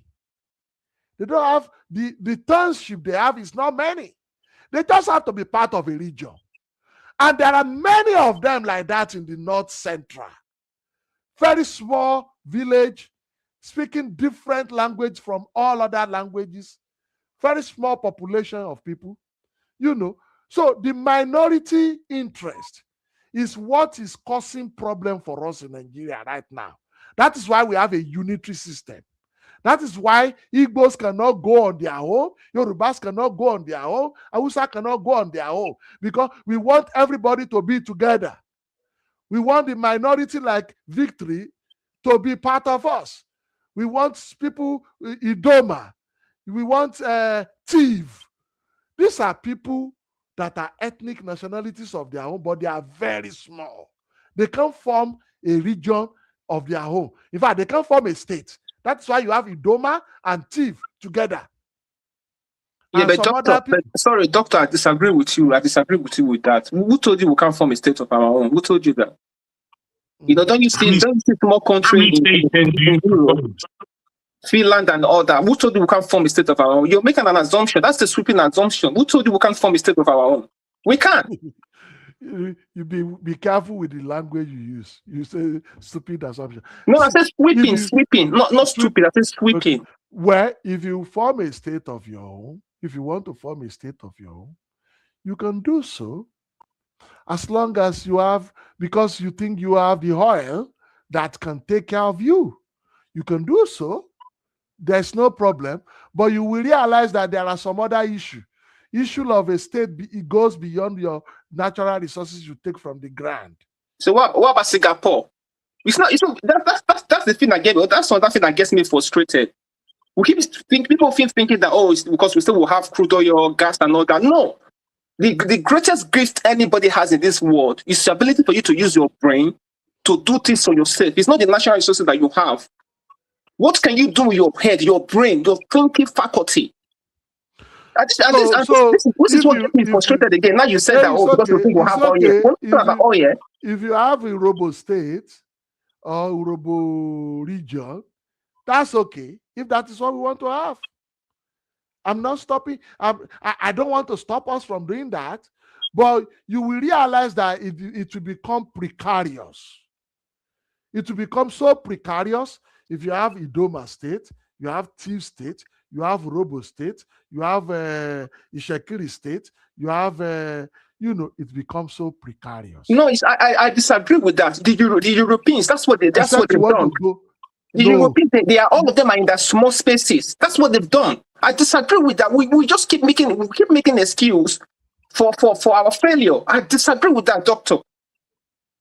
Okay, can I ask you a question, Victor. Okay. Oh, I wanted to say thank you, Victor. I will have to leave. Yeah, we have to round up. That's what we're trying to do. Victor, thank you for bringing this up. And hopefully, I still hope that we'll have programs that are targeted on certain conversation, because what Victory is bringing up is what I wanted to discuss. And I think I touched on it with the first guest I had. The issue of Africa actually doing what Victory is saying. because even within the nation states that the Europeans created for us, like Nigeria, we're having this conversation. In the bigger continent, the African continent, we're also having this conversation. And the conversation is that, are we accepting what the Europeans gave us, which is the structure we have now, that we are Nigeria, and we are in Niger, and we are Togo? Are we accepting that? It's not working for Africa as it is, because internally, inside those countries that Europeans set up for us, we haven't accepted it. And what are we going to do? Are we going to continue to pretend that we have no option? Like Obasanjo says, it's not negotiable. Nigeria is not negotiable. People are asking the same question in Kenya, in Benin Republic, in all these countries, and in South Africa. From what is happening in South Africa now, we know that people from Zulu, they think they own the country. They think that some people should not be part of South Africa. The white people in South Africa are planning with Trump and the Musk, thinking about carving out a place for themselves to be their own country. So there's a question of, should we go back to Africa before the Berlin conference? Should we start the conversation there? If the small states that we have, like Nigeria, like Liberia, like Ghana, it's not working yet. Or the other alternative is something that we've not touched on, and Victory. We've not had a good leadership in Nigeria that is efficient, that is not pandering to any group. If, for instance, since maybe 1963, we had a government that would say, if you steal money, you are punished. Like in China, it doesn't matter where you're from. If you do something wrong, you go to jail. By now, we're not going to be talking about Urobo. We're not going to be talking about Igbo or Yoruba. We'll be talking about, this person did something wrong. He's punished. This person did something wrong. And this person is leading the country. He's not leading it as a Yoruba person. He's not doing it as an Igbo person. He's not bringing his own people. He's bringing people who are efficient, who can deliver. We've not tried that. And that's why my conclusion has always been that the ideals of Nigeria, they've not been tried and found wanting. We found it difficult, and we left it untried. It's difficult. That's why if somebody gets into power, he wants his own people around him. The minister for defense will have to be somebody you trust. The minister for this. We found it difficult to do it the right way. And we have to decide, either we do best practice that it worked all over the world, or we may decide that this is not working out for us. Maybe we should find another path. All right. On that note, I'm not the one concluding the show. Doc, if you want to say final words. What I will say is, there is no perfect society. Every society is a work in progress. And the quest for a better society is an unending endeavor. Let's try our best in our own various ways to see how we can contribute to making Nigeria a better place. Whether we work as one country or we run various nationalities, as Victory said, there could be Urobo state or Urobo country, or we have Biafra, or we have Oduduwa. We are still going to be neighbors, whether we like it or not. We are still going to be neighbors. And I came from church to this program. I believe in the scripture. It say, do unto your neighbors what you want your neighbors to do unto you. So let's see ourselves as neighbors.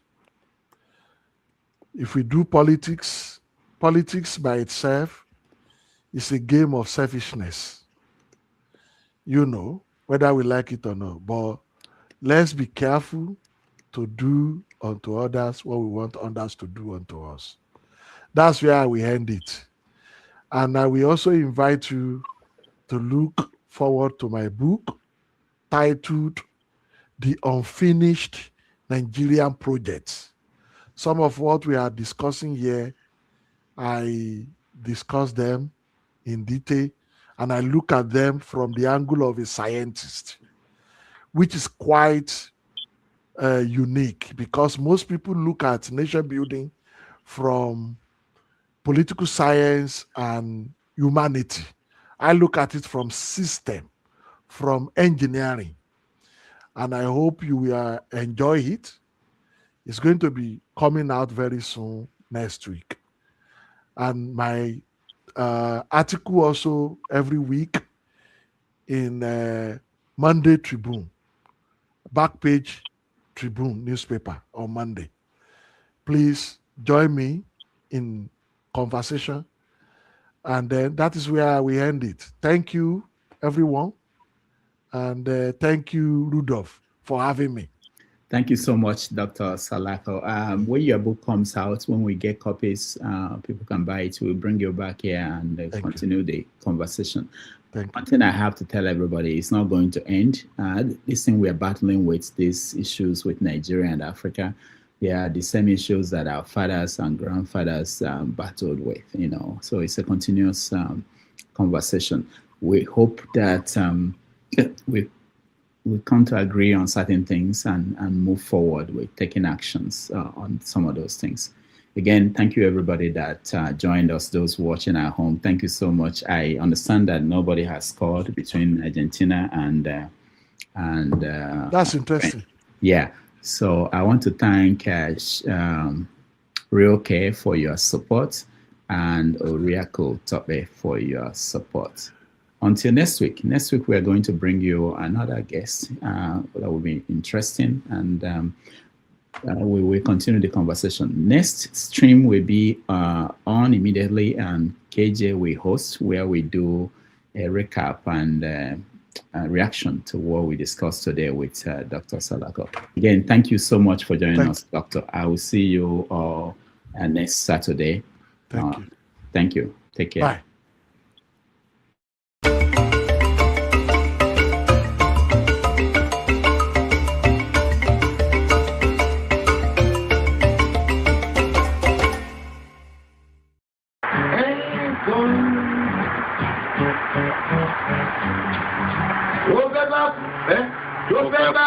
tó fẹ́ kú torí ẹ̀.